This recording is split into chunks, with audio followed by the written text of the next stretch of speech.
I have a YouTube surprise. Okay, I've done this since COVID. I started with that, and it Nice. actually went quite good. But then I went to freaking Dap Radar, and I didn't have time. So now I'm coming back. Okay. Yeah, Awesome, man. very professional. Looks good. Everybody pause what you're doing. Go subscribe right now. Hold on. I'm going right now. I hope it doesn't cut me off from the, let's see. There we go, man. Wait. Man, thank you. Here we go.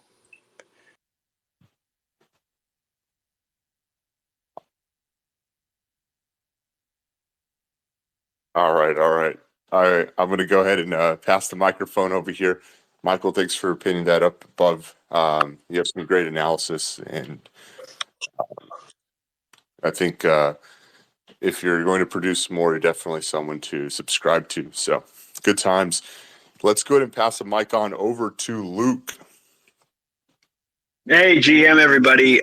Luke Mulks. I'm a VP of Business Operations at Brave, and I'm on the core team of the Basic Attention Token, which we launched on Ethereum back in 2017, but we've grown to millions of users on Ethereum, and they've taken to Solana. Now we have a multi-chain wallet that supports Polygon as well, and trying to get more embedded with the Polygon community and bringing that over to Polygon as well. So looking forward to the conversation and kind of talking about how we can get millions of people on Web3. Love Brave. Sounds good. I won't say if I use a browser for OPSEC reasons, but Love it. I'll say I definitely use Brave on one of my different multiple computers browsers. I think I could say that. There we go. And I can tell you that we don't know who you are on purpose. Nice. Love it. I can say I use it every day.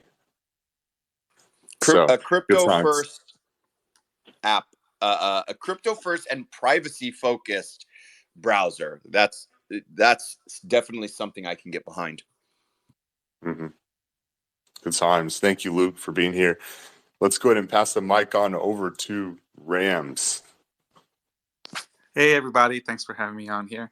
I can't top the Saying Pepe intro. Are you kidding me? That was wild. Already a big fan. Also, Kulo.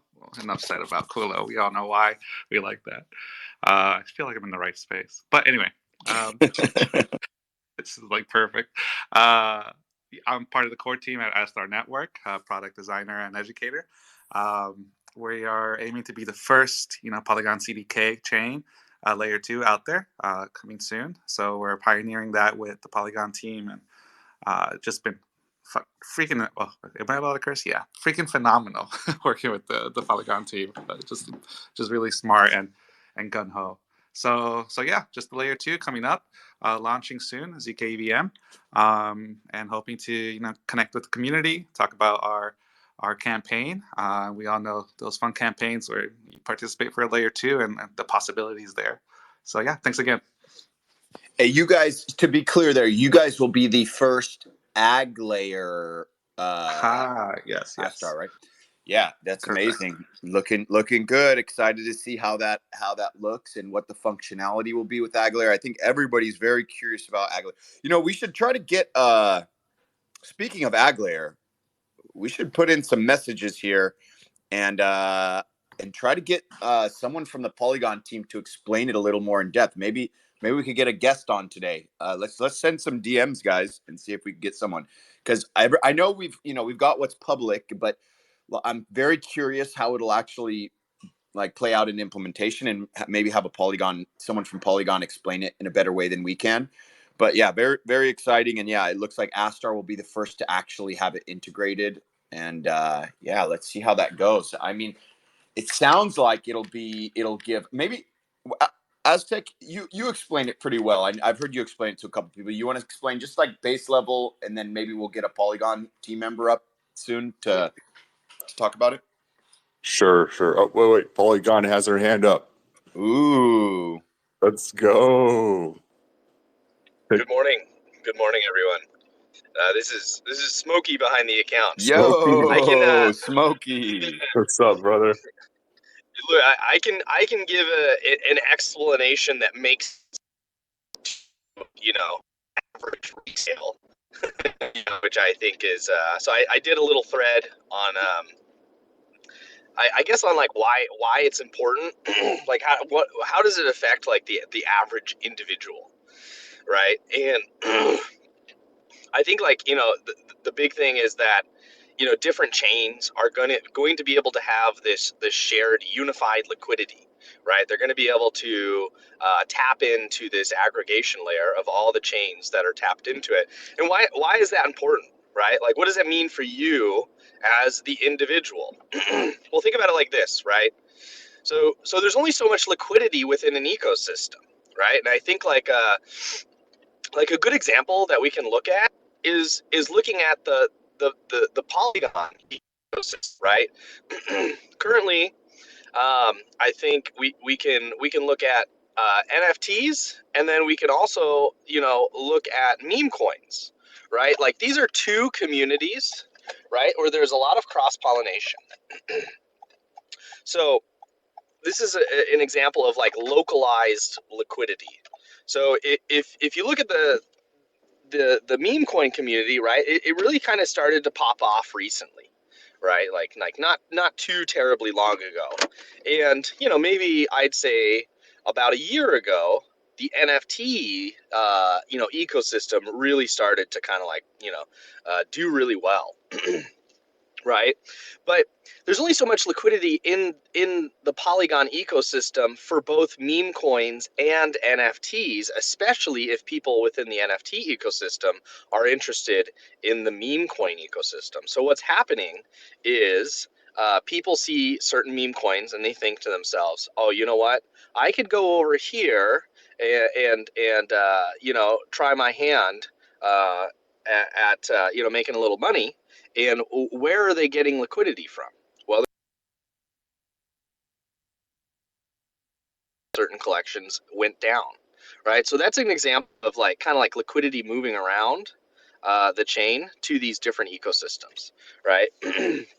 now let's look at like an example of cross-chain liquidity and what that looks like for popular dApps. So let's say that you have like a really popular gaming dApp, right? And it's just like, man, you're having a great time on this chain. It's you're just either you're having fun or you're making money, right? And then but you look over on this other chain and there's like a social fi application, and you're like, oh man, everybody's having a great time with it, it's just starting out. Well, you're going to take your money out of the gaming dApp and you're going to bring it over onto this other chain, right? But there's like bridging, there's all these things that you have to do. It's not a great user user experience. So you go over to that social fi application. Now as far as like coming back to the original chain that you were on, right? Like you got to bridge, you got to do all this other stuff. So that's an example of like cross-chain transfer of liquidity, right? Like individuals. So and when that liquidity goes from one chain, from the gaming dApp that you were on, like multiple people, over to the social fi application on the other chain, that benefits that entire chain, because likely they will see other things going on that chain, whether it be DeFi, NFTs, meme coins, that they're like, oh, hey, I like this as well. And I'm going to, put some money into these different things. So the big thing with the aggregation layer is that people are going to be able to use apps on any of the chains that are connected to the aggregation layer, and they won't know like that. There's no like them going out and finding a bridge. It just happens, right? They're like, oh, I like this app over on this chain, and I like this one over here, and I want to move around my liquidity from one to the other, right? And it's just going to happen all behind the scenes. So that's a really big deal, to be able to have movement of liquidity like very easily. And this is like basically the a huge problem, right? Because we have all this siloed liquidity, right? And that's not really going to lead us to mass adoption, because it's just fragmented, right? Like you can't really form one solid, strong community, right? Maybe for like very experienced crypto users, right? We're like, oh yeah, sure, we'll go bridge, we'll do all these different things, but the average person won't do that, right? So, yeah, that's my simplified explanation and understanding and why it's valuable for the overall space. I love it. Can I Love the double way tap? you Can I double tap broke on that that down. really quick? Like, can I double tap on that really quick with like a really good use case? Please. And in that, like, yeah. So like we at Brave, we have a basic attention token. Users basically earn BAT while they browse the web and view Brave ads, right? And we've had this out since like 2019. But what we're doing this year that's super exciting, like in the past, if you wanted to like take the BAT out of the ecosystem, you had to go through a custodian. But we're bringing this all on chain now, like this year. And so like one of those challenges is exactly being what you're addressing with like this liquidity fragmentation, right? Because like think about somebody like Brave, we have like a multi-chain wallet where users are going to be playing with different ecosystems, right? And users are earning through Brave BAT, but like having to have it so that users can take that BAT and use it across different ecosystems is like super important to our strategy, right? So like solutions like the one that Polygon's hitting on right there are going to help to like make that process so streamlined for the user that it just feels seamless, right? And that's kind of where things need to go, because yeah, you touched on it perfectly. Like for experienced crypto people, bridging is fine, but like for some experienced crypto people, it's super confusing. And so like for the mainstream people, it's definitely confusing. So props to putting that out, because I think that's going to be a super important thing to address with the broader Web3 community. It's confusing. It's a hassle. What makes it worse is that if you want to do something maybe on two different applications, they actually both have to be on the same chain too. For example, if you want to put liquidity into Gamma on QuickSwap, well, in this case you can, because Gamma is on Polygon POS and some other chains that QuickSwap's on. But let's say there was another automated liquidity manager that wasn't on the same chain. Not only would the user wouldn't even have the capability of doing it, even with inconvenience, even with hassle and all that confusion, they actually just can't do it. Let's say X ALM, you want to put liquidity on that on QuickSwap, but that is not on the POS chain. That's on some other chain. You can't work on two apps on two chains. But with AgLayer, now I don't know if this is going to work in the initial, because this is the first phase of AgLayer. That's what I'm really curious about, is how far will this get us? But eventually the goal with Polygon is to be able to put liquidity on top into, say, X liquidity manager on Y chain, and that is putting the liquidity stacked on top of QuickSwap on POS chain.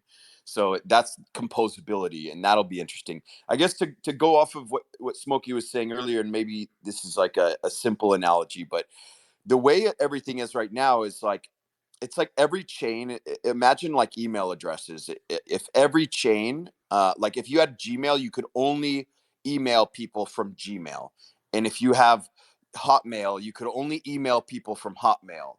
But what we figured out with email was these standards where now anyone from Gmail can email anyone from Hotmail, can email anyone from any email. And that's what the AgLayer is doing for Web3. I love it. And that's a great analogy. if you want to look into, or is that Smokey speaking? Oh yeah, I was just saying that's a great analogy, just based on the fact that the idea for Bitcoin came from the email system. Oh yeah, I love it. And I love Yes, sir. everyone's examples here. I think it's great. Another really great example was Jared. I think it's Jared Watts, right? Smokey, didn't he do? Is that his last name on Twitter? Jared Watts. Yeah, you want me to post his video up to the top? He Oh, that does. would be awesome. I think like the best way of explaining things in simplified terms, and like he does like these videos and stuff. He's amazing, man. Yeah, really, really great video. I think I actually saw his video on your. I think you posted it recently. Um, I'm pretty sure. Didn't you post this video recently? But yeah. Anyways, let's go ahead and jump right back I into think the Smokey's been having a introductions. little connection issues, maybe. Yeah, no Oh no, worries. I'm just trying to find the video. But yes, it was on my account. Good times, good times. All right, guys, let's make sure we get everyone introduced here, and then we're going to jump into the airdrop conversation. Mark, can you go ahead and take the mic? Yeah, I'm back. I was actually just seeing you guys doing all these, smiley faces, and I'm like, what's up? Is it like a Friday afternoon? Everybody's on something because I couldn't hear anybody, but I was a speaker. So anyway, so I got in through my personal account. Nice to meet everybody. I've been with we actually running a telco software company in Web 2, and for 3 years now building in Web 3. Love Polygon. We chose Polygon from the start, the get-go, and we're heavily engraved into it and working away, building on it. So we have the EMG Super App. It's a telco and finance Gen Z generation, MVNO enabled, mobile virtual network operator enabled, e-commerce, all in one application. So that's my my sales pitch. But nice to meet everybody here. Awesome. Well, great to have you here, Mark. And let's go ahead and pass the mic on over to Demos.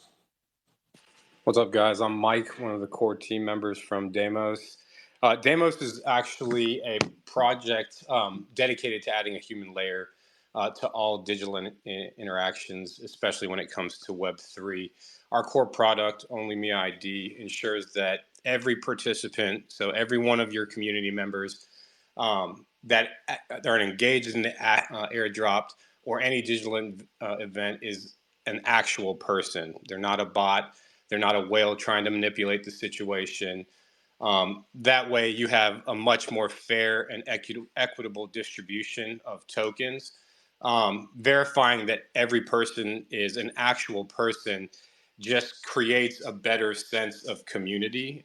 It's just better face for your project. And we believe that ensuring that real community members reap the benefits of their engagements with you is probably one of the core most important things that you would want as a project founder. And that's why we're here to integrate with every project built on Polygon to ensure that your communities are held safe. Awesome. That is a really cool solution.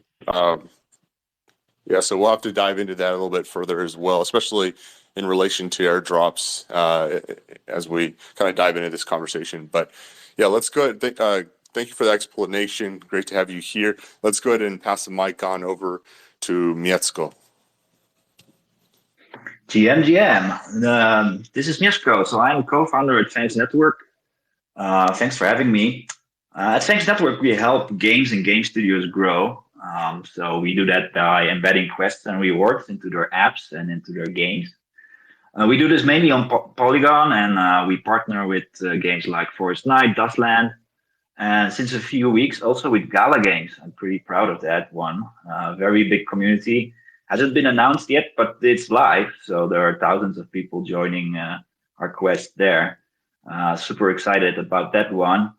And we also help communities with airdrops using points, right? So points is the new way to distribute those, which is interesting new development. I've been around since 2013, so even before Ethereum on using blockchain tech. So I've seen my fair share of airdrops. But these points are something new. We did one for Mural, which is also on Polygon, which dropped 1 billion of their paint tokens using a point campaign. So yeah, there's a lot of stuff happening.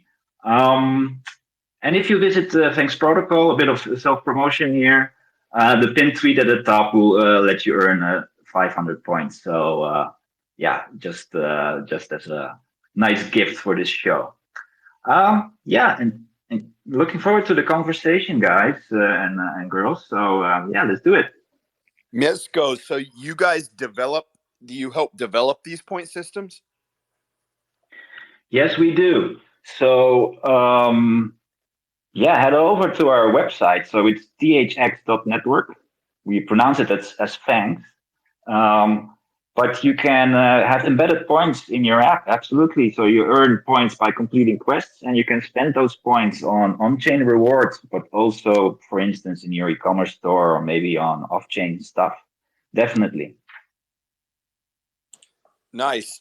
Can you DM me? Your DMs aren't open. So Dogechain is actually building a point system now for its transition to Polygon CDK.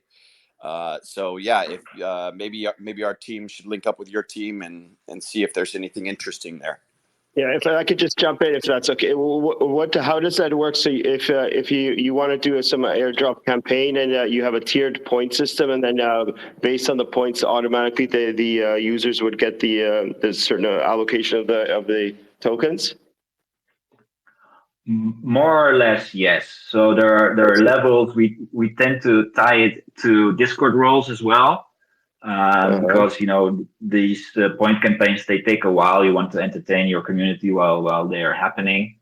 There are a couple of options. You probably want to Sybil check some stuff as well. So we have things like Bitcoin Passport integrated to do that stuff. So there is a lot of options. But you can make it as fancy as you want. But the most basic setup is to. Yeah, it's interesting. Yeah, we have a similar thing where we're if the certain amount of rewards, they automatically get our EMG coin basically dropped within the ecosystem of the super app, and then we also have this 5% earn on every transaction. So if you use the EMG coin on a transaction, you get that. But anyway, it's I think it's got a great use case, this setup, and we probably could get eventually even some institutions using that, for their customers and their users, subscribers. Very interesting. Yeah, I love the evolution of just identification and checkpointing, airdrops. I definitely want to dive into this further. I think both of you will have a lot to share with us in one of the questions we have coming. Actually, I want to introduce one more person so we can jump right into those questions. Artie, if you could take 30 seconds. Yeah, hello everyone. Thanks for having me. I'm co-founder at Namas. We built a unified reputation layer for Web3, like multi-chain reputation scoring. So yeah, the basic use case might be to use Score for wallet rating, like ranking users, or building indexer, like PageRank of Google in the early stage. Also, like targeting and personalized UX in dApps. Like any dApp can utilize Namas Score to build some personalization based on users, like real on-chain history and on-chain reputation, like social ratings and so on. So any dApp or project can build something on top of Namas scoring system. They can like build own reputation system as well. And also kudos to Polygon. We built our multi-chain score on Polygon. We also built a scoring system for Polygon zkVM. And also I guess we run the eShare node for Polygon ID. So users can generate a zk proof of their like scoring, not disclosing the domain address and their identity. So yeah, thanks for having me. Happy to be here. It's great to have you here. I guess we are now fully introduced. It's time to jump right into the questions. Rock, do you have anything to say before we jump right in? Yes, actually. We're getting a bunch of comments. There's a lot of I like balls comments. I guess they're trying to get into that giveaway. But yeah, please continue to leave comments if you have anything to say, any questions for the panel throughout the show. We love an active audience, and if you actually want to emoji, if there's anything that the panelists say that you like, give it a heart or a thumbs up. If you don't like it, give it a thumbs down. Don't be afraid to. Thanks, Darren, over on the QuickSwap handle. But yeah, we like an active audience, and we'll read these comments throughout the show. someone put here. I'll read a couple real quick just to get it going. Maze Runner put an AI generated image that says when you're moving too fast, and it's a cop giving a dragon a speeding ticket. That's funny. Let's see. Udi Highs says he posted his a tweet talking about are we back yet? 47K. We got a bunch of I Love Balls, Enza Terra, Cryptic Rick with a pretty cool purple haired Goku Pepe, saying Pepe. Man, a lot of I Love Balls. I'm not going to read all these. I Love Balls. That was a great job. Let's get it. Another person says here, GM folks. Guys, with the I Love Balls, Jesus Christ, we get it. You guys love balls. They've been waiting for you to say this since last week, because this giveaway, we were actually supposed to shout it out last week, and then the conversation just kept going, and I forgot. So sorry, Jordan. But yeah, I think everyone's been waiting for you to say that. There's actually some people that try to like sneak it in craftily so that you would say it in a certain way. Because you know how you just read like a teleprompter sometimes when you're going through the comments. So yeah, and if you guys don't know what Rock's referring to, there's a giveaway from Saying Pepe, and you just have to comment I love balls in the comment portion of this space, and you'll be eligible. I believe it's so Saying Pepe actually posted the giveaway up above. So this is not a sponsored show, just to let you guys know. It's however, we love it when teams from across the Polygon ecosystem do giveaways for the audience. But let's go ahead and jump into this then. So I want to start with the fundamentals here and kind of get your guys' opinion on I guess like the basics of airdrops, why they're necessary, or what's the point really, and then we can kind of probably dive into some other things like the evolution and implementation, things like that. So if you have just joined us for the first time today, the way it works is you just jump in whenever you like. You don't have to raise your hand. We love fast flowing, dynamic conversations. So if you have an opinion, jump in. We like different opinions. We love it all. So let's go ahead and kick this off. The question is, what are the primary benefits of utilizing airdrops as a means of distributing tokens or coins within the crypto space compared to other methods? And by other methods, you mean like, or it's, I don't know whose question is, like what, swapping or what is it meant by other methods? Sure, it could be like pools or giveaways, rewards. I guess just anything you could think of. I guess what's the driver for airdrops, or what are the unique things about that? Token sales, private investments. Yeah, there's a million ways. I think the basic idea is to get it in hands of real users, right? So not only investors, speculators, but in people who actually like your product, your protocol, and so to get a wide distribution. That's at least the goal. Yeah, I mean, what I meant by swapping, like if you have rewards, if you have a point system, then you could actually get those somehow. But definitely, it's I think for a use case and for utility within, I could just see that with the sector where we're in the telecoms, and giving it's very messy. They have always millions of subscribers, and they want to give loyalty rewards, they want to give points, and do eventually, when knock on wood, this adoption of blockchain within telcos will happen soon. We're working hard on that. It's not there yet, but when it does, they do adopt, and do have digital tokens for their subscribers, and have NFTs for identity. It's going to be amazing. But the technology of the airdrop, I think it will work perfectly. But what we need to find is like, if there is, this customer care kind of thing, like somebody is airdrop, but there's some mistake, or you know what I mean, something that screw ups and stuff like that. Unfortunately, scammers and that kind of stuff. And how do you get an institution to utilize that that airdrop feature for their subscribers or whatever, and then have those other tools or mechanisms there to help? You know And what I mean? that's exactly where we would step in. You know, utilizing a first-person authentication tool like OnlyMeID allows big businesses the comfort of knowing that the people on the other end of the airdrop are actual people and the people who are supposed to be getting it.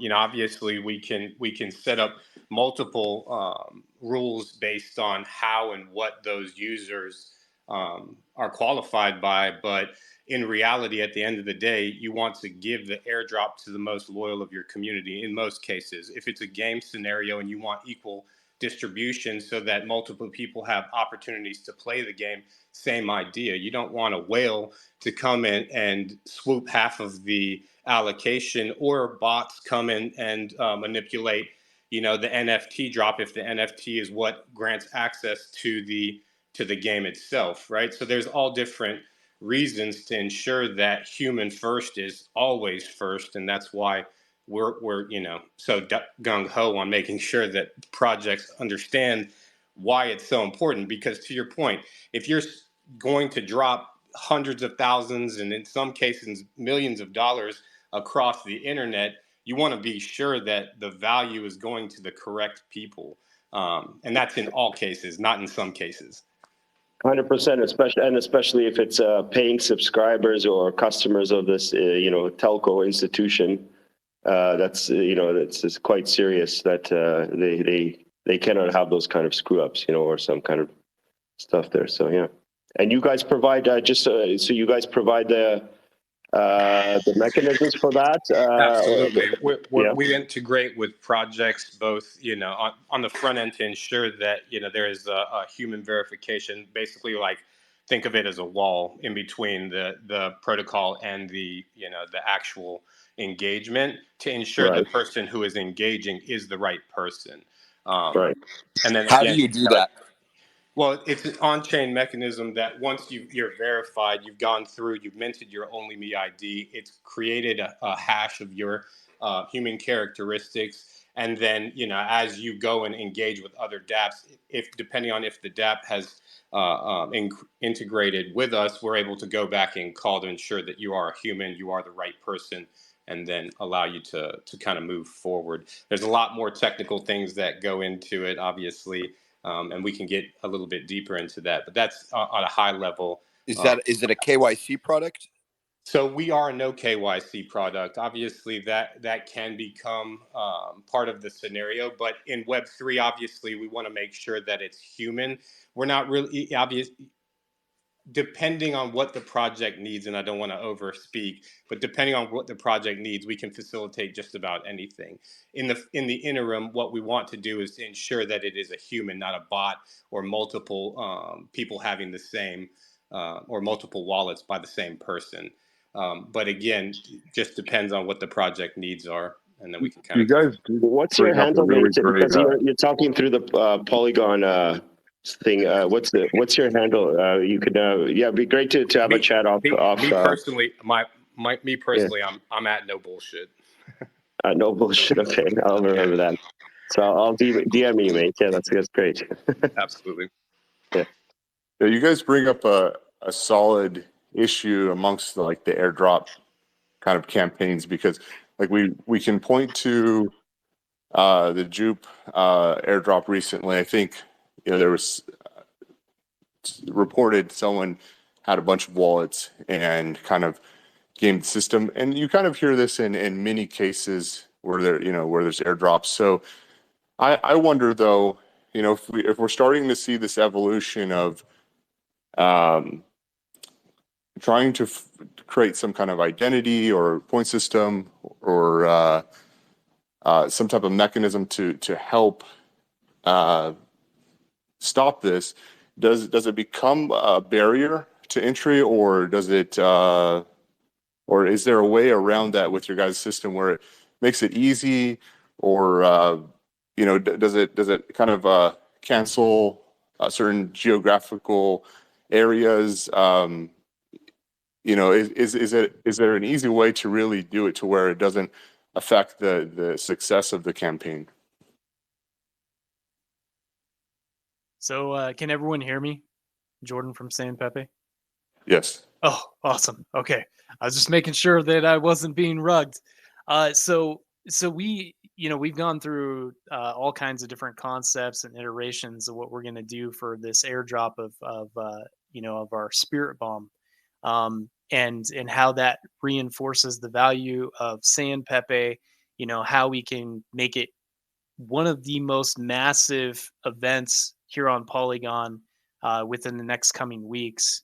And we created these different tiers of percentages, the different activities that you'll have to do to be able to get this particular airdrop. And then this airdrop as well, like we've seen that one of the big problems is that when you do get airdropped a token or airdropped something in particular, you have one of two choices a lot of the time, and that's you speculate that the value might go up, or you just sell it on the market and then move on, right? And so what we've done with this is we created dynamic gamification. So with the Spirit Bomb token, you will immediately be able to use it in gamification, utility, being able to accrue more value. And I'm not gonna give all the details because it's really exciting what we've been putting together over the last few months. We've actually been designing this particular campaign that we're about to launch for the last 4 months. So for the last 4 months, we've been putting this together, and then kind of, changing and pivoting according to what we see is going to be best for the market. But if you want to get started early, we have our Zeely campaign and our Zeely platform. You can find it on our link tree on on our Twitter, right, on our X account. And so that's kind of the way that we're approaching it, so that we know that the users that are getting these airdrops are going to be people that are real people. And even if there are some that get in that are kind of gaming the system or maybe botting the system, they'll get a very, very small percentage of that airdrop because of the way that we set up the tier system. Yeah, I agree. What's being said here, it's super important to make a good, solid design. And in general, I think people are over designing a bit on user acquisition and under thinking retention, right? So getting people in is one thing, but how do they, stay involved, keep using the protocol? That's actually where the value is being created.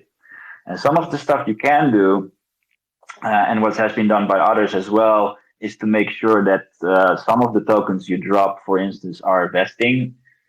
We've seen the protocols use that. Or what we, for example, are doing at Fangs Network is dropping staked tokens. So we use Balancer VE system for this. And instead of using very liquid governance tokens, we drop the staked version of the Fangs token. So, not saying that this is the end solution to everything, but it's an interesting experiment. And I think it might lead to, more stickiness of the people receiving those airdrops. But I'll report back how it goes. Absolutely. On that. Go ahead. Go ahead. Yeah, I was just going to say really quick on that stance as well. If we're looking at like overall retention and especially building a brand, as a meme, which we are here at Kulo Token, we saw that with the initial airdrop that we did of less than 1% of total supply, a little less than a month ago, we hit almost 40,000 unique addresses that we really took the time to curate. Ensuring that these are, very active folks who own QuickToken, who own some other, tokens that we had in that mix as far as kind of targeting. And by effectively, kind of dusting these wallets and pairing it with other marketing in a stacked fashion. What we found with Kulo is, just from a marketing perspective, you can build a lot of buzz, because if you're able to trend, consistently, if you're able to get your communication out there in an effective way, if you're able to create some excitement and some FOMO, which is really what drives a lot of memes, what drives a lot of, adoption in general, people start to wonder, what are these tokens that either I got for free or I had to qualify for in some way? What are these? And I just wanted to say that that is definitely something that has led to our, what we would say quite a bit of success here on Polygon, and what has really made it a firm, decision to say, like, it makes sense to build here, because there's a strong foundation of people who do look at their wallet, who are active, who are looking for something new. And it's also part of the reason, by the way, that this is a little bit off the path here, but in our goal here at Kulo of bringing mass adoption to Polygon, we actually had a project that we just teamed up with Wink, who's a SocialFi project. They actually switched their launch strategy from a BNB launch to now coming to Polygon because they saw, oh, there is a captive audience there. There is some excitement there. We want to be part of it too. So I just want to say from an airdrop perspective, it does definitely help accelerate marketing. And I just wanted to give my 2 cents there when it comes to marketing. Nice. So you brought up an interesting point with the user acquisition, user retention. At SR Network, we sort of turned this on its head, the whole concept of airdrop. We saw what was happening in the space. We saw Uniswap as well do their thing. So we approached it slightly different. We created something called lock drop, right? And we put the onus on the user. We told the user, look, lock up some ETH on this contract.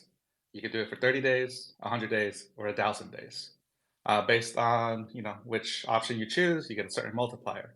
And that's when we release our token, you're going to get our Astar token, and you'll get back your entire ETH that you locked up. So we took the lock drop to airdrop approach. And what happened here was very interesting. Back in 2019, 2020, it was up to 7 figures. Sorry, almost 8 figures of people locking up their ETH in order for waiting for this Astar token for drop that would come when we launched our layer 1. We saw this become the community. Now you have users based on their level of interest and how many days they put it in there for. They wanted to become part of the community. They wanted to see what was up. They wanted to see what's happening on Astar, what projects are coming. They would do their own sort of biz dev work as well, right? Like, hey, you should check out Astar. Sort of all in preparation for their airdrop, for their token. And they had what they did have to lose was a cost opportunity, right? They had that ETH locked up for a while, so there was some speculation there as well, and some faith. If you know your history, back in 2019, 2020, the prices of ETH to the prices of now, it was a good decision for many. So anyway, I just wanted to share that little bit of insight on the approaches of how airdrops can happen, and how you can actually flip the tables so the user is the one that, whether they're real or not, right? They're the one putting up the capital or the risk right there, and believing with minimal risk in total. Well, we thought at the time. So just sharing that a little bit. I think that's really interesting. Again, going back to I'm always looking at, because I'm coming from Web 2, very institutional customer. These are customers like T-Mobile, O2, Telefonica, the biggest ones out there, and we're delivering the software services to them. And always looking at it from that perspective, because I've been in the space 3 years. A lot of these, maybe I'm going a little bit aside, but the projects are amazing. The ideas are fab, and when there's a bear market, where the people are just swimming in the fishbowl and sort of eating the leftovers at the bottom, unfortunately, to say it that way. And in order to change that and get mass adoption, I think there's got to be a bit of of thinking and having these kind of discussions and saying what can these airdrops actually be used for in not somebody that's actually not in the crypto world, or how could this be adopted? And I think there's huge opportunities for this. The technology, particularly with our app, the EMG Super App, we actually in essence, where if they accumulate rewards the users for doing registering, or for adding a friend, or calling a friend, or because we have the chat feature there, then they get after 300 accumulated points, then they can actually, I guess it's like an airdrop. They get it, so it's a continuous airdrop of the tokens if they ascertain a certain amount of rewards. And the last part of my comment is just thinking about the marketing part. Imagine. We hope that this will be adopted, and everybody will have digital wallets, and we'll have the blockchains, and the institutions will be on board, right? And imagine the marketing part of, like if you're able to airdrop different tokens to millions and millions of people out there, and it's like an incredible way to reach, and there's could be huge opportunities for that, for the airdrops eventually, if you've got mass adoption, and you can do airdrops not just in the Web3, right, and get people on board. That could be fabulous. So I want to switch it up just a bit here. Luke, I'll throw this question to you. I think we've heard many different types of implementations of how to better do an airdrop, or streamline it, or somehow fix it in a way where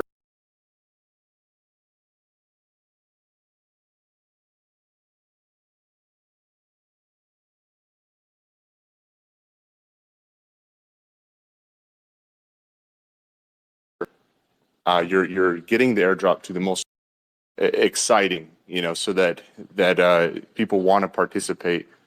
And I think this is an important question. I think people in the audience will really be interested, because it also is the answer to how they can find these airdrops. How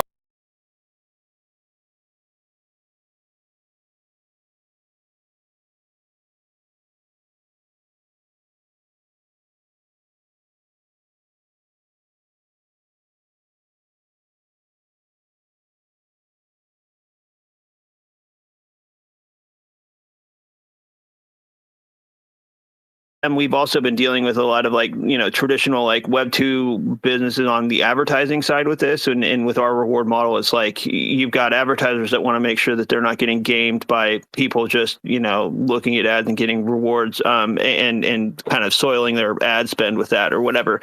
But I think on the point you raised around, ways to make it easier or seamless. I think one thing we've been looking at in our community about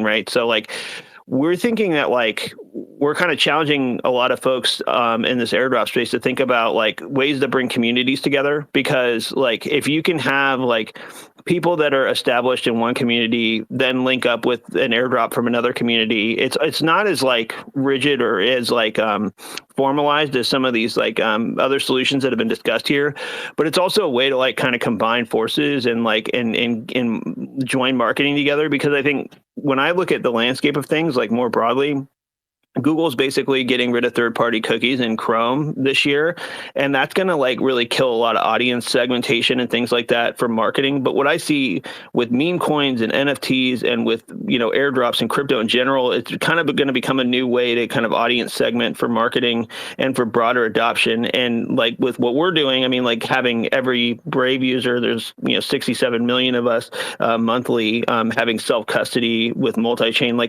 these are ways we can kind of shoehorn shoehorn in broader audiences, but these questions that you guys are talking about around like provability around like humans versus bots and kind of some of these like Sybil attack types of like defenses and things like that are super important, right? Because nobody on the traditional business side of things is going to want to like just do something to get a splash and go over. Like, I think this retention piece is like super important, because if you're building products that scale, you have to have retention. You have to build something that people are going to come back to. But I think with this airdrop bit, like there's strength in community, and each of these networks have like really strong communities within them. And so I think that, you know, maybe it's like what one idea we're kicking around, especially as we bring BAT across other chains, is like, look, if you're a BAT holder, maybe there's some special perk within airdrop you can get, or we have NFTs that you mint with BAT, right? Like maybe there's NFT holders can get some better dropper. It becomes kind of like a reputation rating without being a reputation rating, just the fact that you're building up your position in these communities. I don't know, it's kind of a riff, but we're trying to really think of like, what are ways that we can work with the culture to help like make things that work with better retention overall? Because we've seen this happen, like come and go over the years, where, you know, splash in the pan. We've even done swap stakes and stuff ourselves to like try and bootstrap like, you know, engagement. But what you really want is that long-term retention. So anyway, I'll shut up now, but I hope that helps. Before you shut out, you're from Brave then, right? You're with the Yeah. Exactly. Okay. We started talking, and they were very interested. You guys actually copied our name, Super App. Just kidding.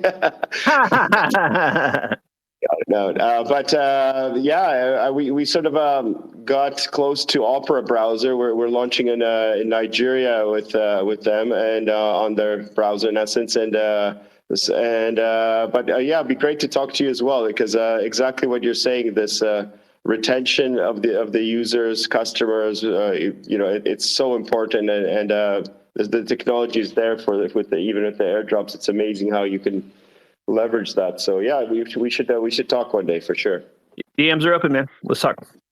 Thanks, man. Another bridge created on All Roads Lead to Polygon. I love it. Jay Green, welcome to the show. Let's see. Also, we have Sarah here. So welcome, guys. I see your hand up. You guys are new to the show. You don't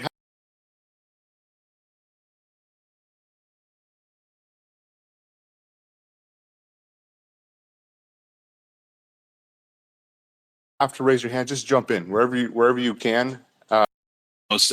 Our main just kind of was creating some issues here on the space, so we just switched over to my personal. Hope you can hear me all right, but just wanted to chime in real quick regarding kind of what the topic was. I think it's really important to look at kind of the 2024 meta right now for points programs and leaderboard programs. I think that's a really good signal looking for regulatory compliant or kind of under the table methodologies for platforms to be incentivizing for future drops. So I think that that's definitely something that for me personally, I do a lot of airdrop kind of acquisition, for lack of a better term, looking for new stuff and what's possibly out there. For me, I think that, anything out there right now that's running points programs or, leaderboard programs, those are generally things that are right for the picking. I think it helps a lot with kind of the user acquisition, as well as kind of ongoing giving value. A lot of times more recently, we've been having conversations with NFT projects and other projects on kind of getting our biometric solution, 10 seconds, one time, mints a soulbound token, along with a points or leaderboard program. And now you get that initial value, you have that builded value from having only one per person in existence, as well as the ongoing value and gamification behind leaderboard programs and, ongoing points for doing all different things in the ecosystem to truly reward those who have kind of the most existence within a platform. So just something I think I'd throw out there.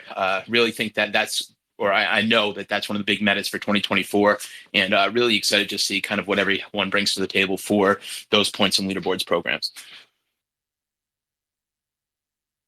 Love it. Sarah, if you could also just take 30 seconds to introduce yourself here. Sure. First of all, thank you for inviting me. I'm Sarah from Dapredor, and was super nice seeing Michael here. I'm just gonna say a big hi to Michael. I know right now he's not between the speakers, but actually it was super nice seeing him here. And I'm the blockchain analyst here. I do have an opinion myself, and I have to come with the same kind of opinion that Michael had, trying to be the devil advocate. Yeah, because like yeah, okay, airdrop sounds super fun. It's super cool. It helps getting user to the space, but I'm thinking of like what kind of users, and I'm only talking about blockchain gaming here. And I'm just gonna take blockchain gaming into consideration because right now the new narrative is play to airdrop. And in my point of view is that back in 2021 there was play to earn narrative. Everyone was so excited. We saw a lot of people coming in, a lot of users, just to make quick money. And then 2022 and 2023 came, and all right now all the gaming studios are trying to attract Web2 users. But I think they forgot, and this is what the new narrative play to airdrop is aimed for the degens, right? Because if we look at the people that do these airdrops are the degens, people that have been into the space for quite some time, people that know blockchain, and people that probably have been for play to earn as well. So in my mind is how sustainable the token economics of these tokens will be if we just okay, there's like points and everything, but again, there's a lot of new projects, new games that just make play to airdrop to get users, but maybe they have been into the Web3 industry for like just 1 month or 2 months. And this is just a hype in my point of view. I mean, this is something that probably will last for few months the way it did with play to earns, and then probably gonna have a fallout. I'm not trying to be pessimistic or anything, but this is how Web3 is, right? And we've been into the industry for the past years, is that it's a cycle, it's a roller coaster. And again, how healthy this is, if you try to seek users into an industry just for making money, in my point of view, this is not adoption that we want. I always say that, for example, that we here at that Predator, we are the Web App Store, and we want to onboard the next billion of people. And we all have such great project because I've been listening to the space. And like, how do you guys want to onboard that, and how the play to earn narrative is gonna help that? It is. I don't know. That's my 2 cents.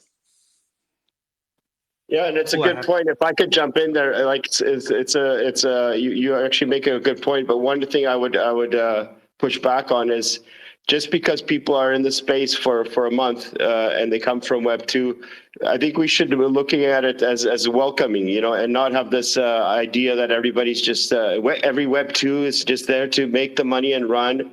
No, it's actually we should make it more welcoming for them.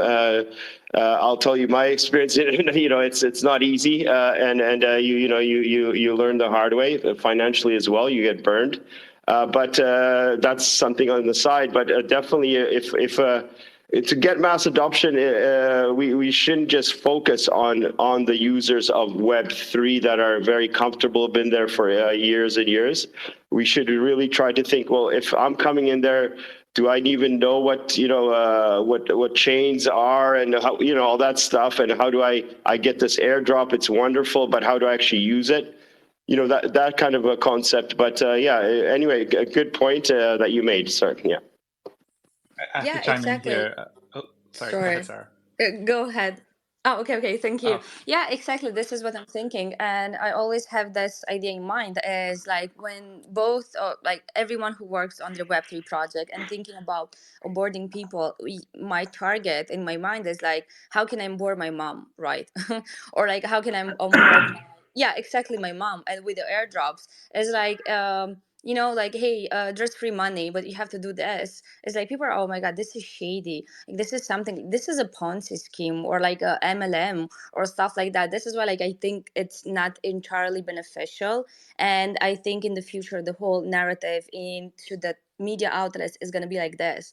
Like, you make a lot of money, and because you receive that money in tokens, that maybe the tokens in that time will be, have a high price, but maybe the project will, that the bull runner will come, and then the bear market will come, and then the whole narrative for a new user that doesn't know what blockchain is, everything was gonna be like even not good. But yeah, anyway, sorry for interrupting. Speaking of I oh, just sorry, want go to ahead.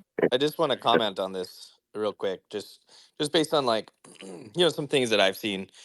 um like I think like speculation is very powerful for industries, right? Like blockchains are not like the first industry to attract a large user base based on speculation, right? Like, I mean, we saw this. I mean, there's examples, like in new emerging technologies where there's this massive speculative event, right? And we saw that.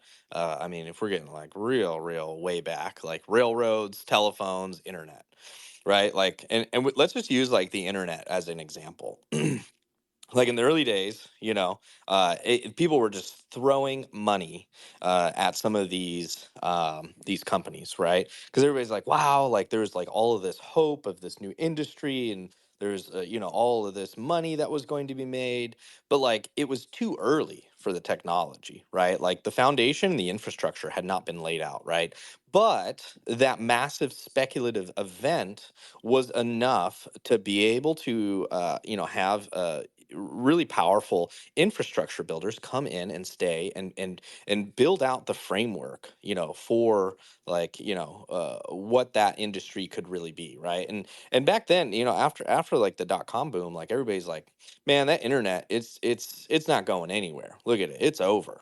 So I think like attracting people, based on speculation is very powerful, and is kind of like the norm when it comes to the tech industry. So and I think that's what's happened with the blockchain industry, is that we've had some of these massive speculative events, and then people have stayed and continued building out the tech.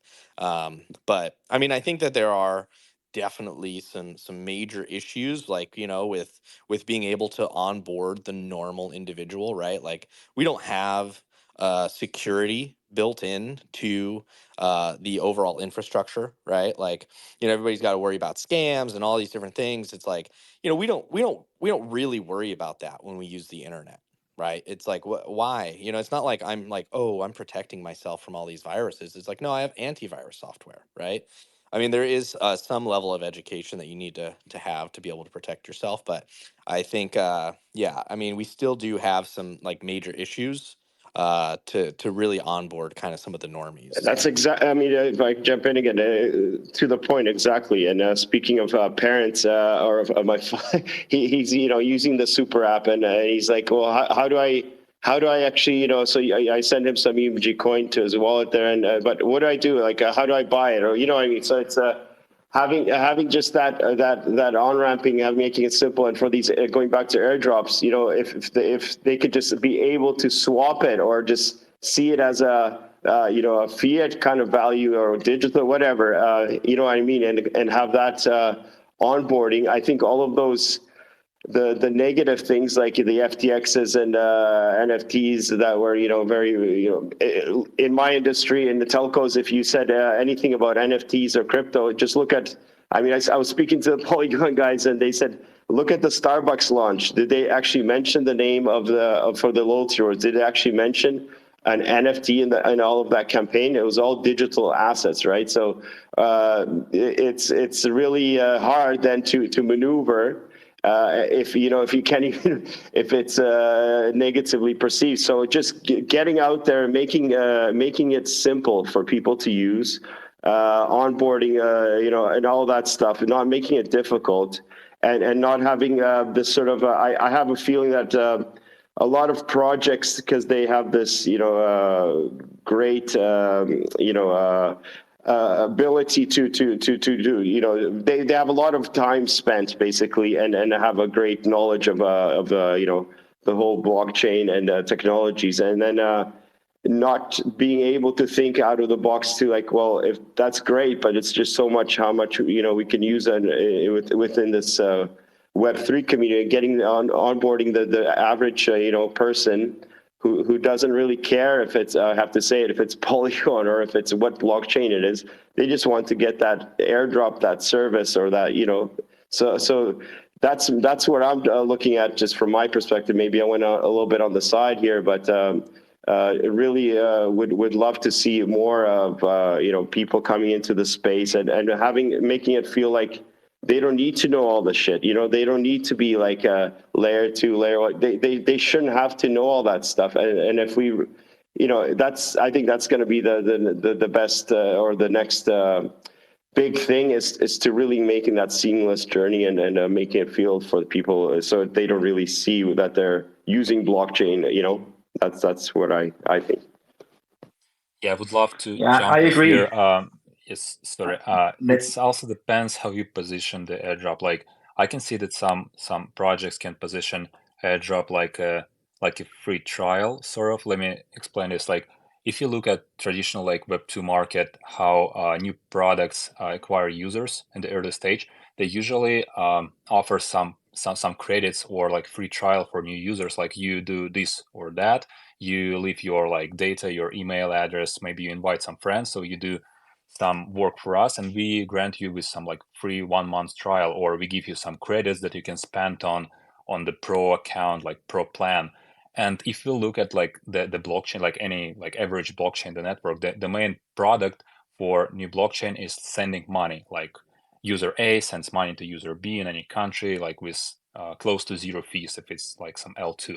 So we can look at airdrop like a free credits for transactions. Like you get some tokens to get your free transactions, and it might be positioned in a way like to acquire new users, to help them to start using this network, to like sending money for free, for example, like for like first 10 or 100 transactions. So it really depends how projects position airdrops. If you position airdrop like as a free money giveaway, so you acquire this type of users, but you can position it like as a free trial, and maybe it will more healthy for the community. I don't know, just an idea.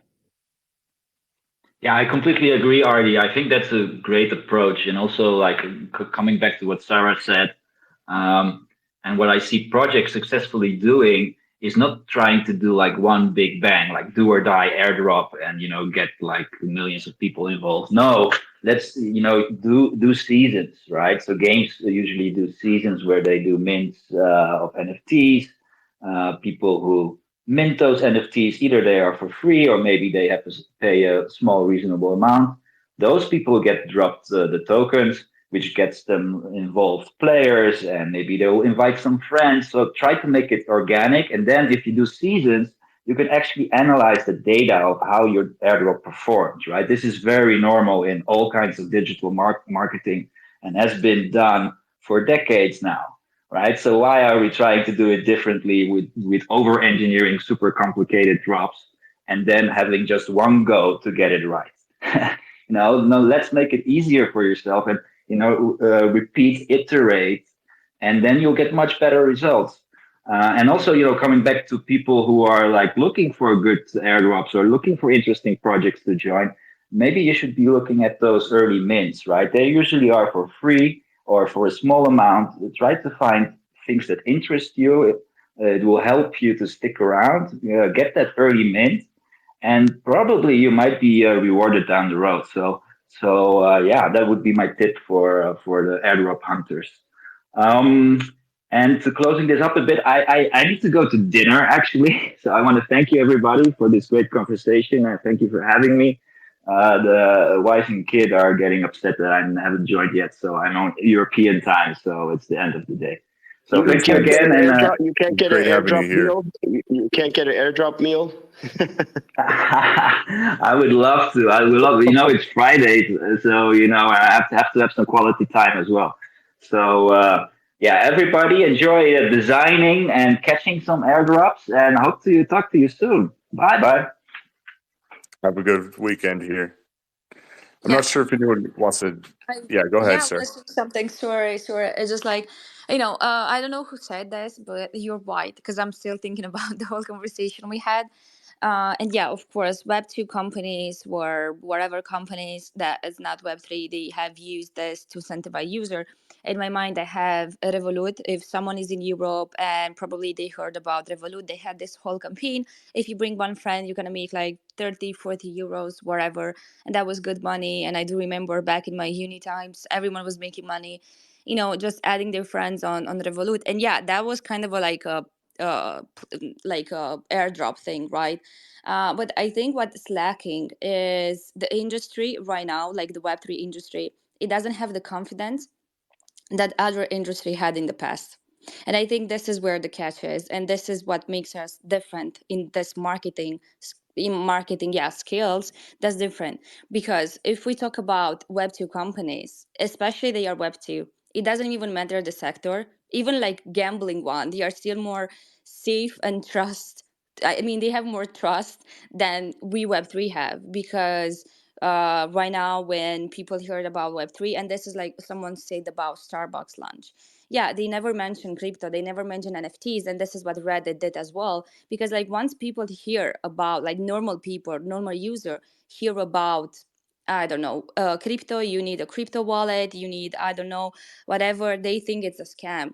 And I think this is why like this play to, or like airdrop thing for quite a few projects that, for example, have been into the past 3 bear markets. They are still building. They are super good project. The technology, the team, it's amazing what they do. It's amazing that they reward the community, because everyone is so high on gamification. Everyone is so into, I don't know, social dApps or anything, and your time is precious, and you want to make some out of it, right? But again, not everyone have to use this, not every project, and this is what we are seeing right now. Even when I look into X, it's like, okay, this project is gonna prepare an airdrop, this project I've never heard of is gonna prepare airdrop, this one as well. And again, the whole picture image of the Web3 industry, it's is gonna be, again, are we here just for the money, are we here just for the speculation, and most of the user will be. So again, we are so new and we don't have the trust and the confidence from the normal users, and that's an issue. And this is why I think right now this whole narrative might become an issue in the future, and I hope I'm wrong. I really hope that.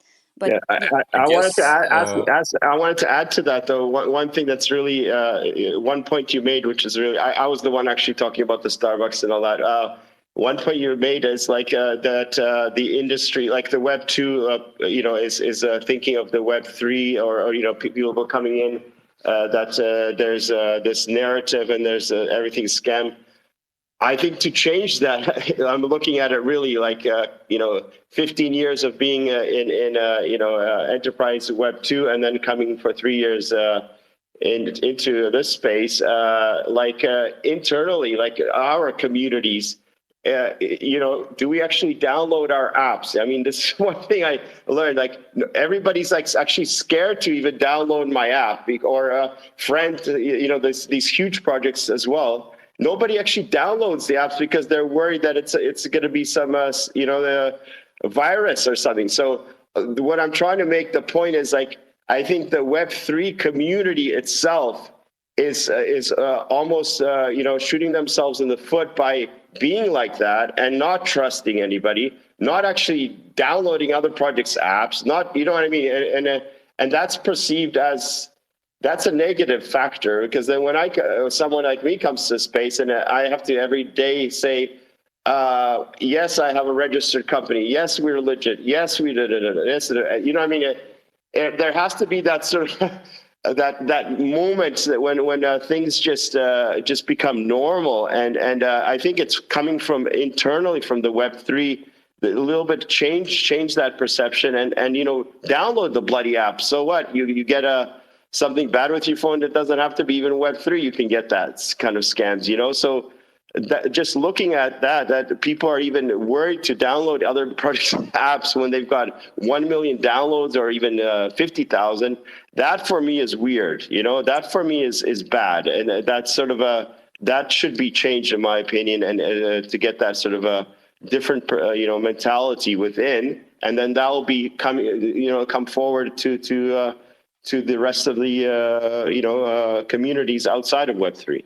Yeah, Yeah, Mark, on that. on your yeah, and point, the problem on your with the framing the market, I would agree that right now, like the average person, like I have some not Web3 savvy friends, and probably like most of them think that crypto is some sort of like shady activity or sort of like weird business, and we can reference it to like internet maybe 15 years ago. I'm in my late 20s, but I can remember like 15 years ago when I was back in high school, earning money on the internet. It was like people usually thought that you're doing some shady business. or doing some weird stuff. But right now we can see that like the majority of people working remote or making money on the internet, and it's completely cool. And I think we will get there eventually. I can easily imagine in 10 or 15 years sending money via some blockchain to like other person to other country, or using swap tools to change money. Using like this infrastructure for internet money will be for everyone, like for any person. You know, So on that, I That's think funny. real quick, guys. Like I think one solution that, and maybe this is already out there, but I'm hearing there might be a bit of hesitation for some users to download certain apps or just experiment.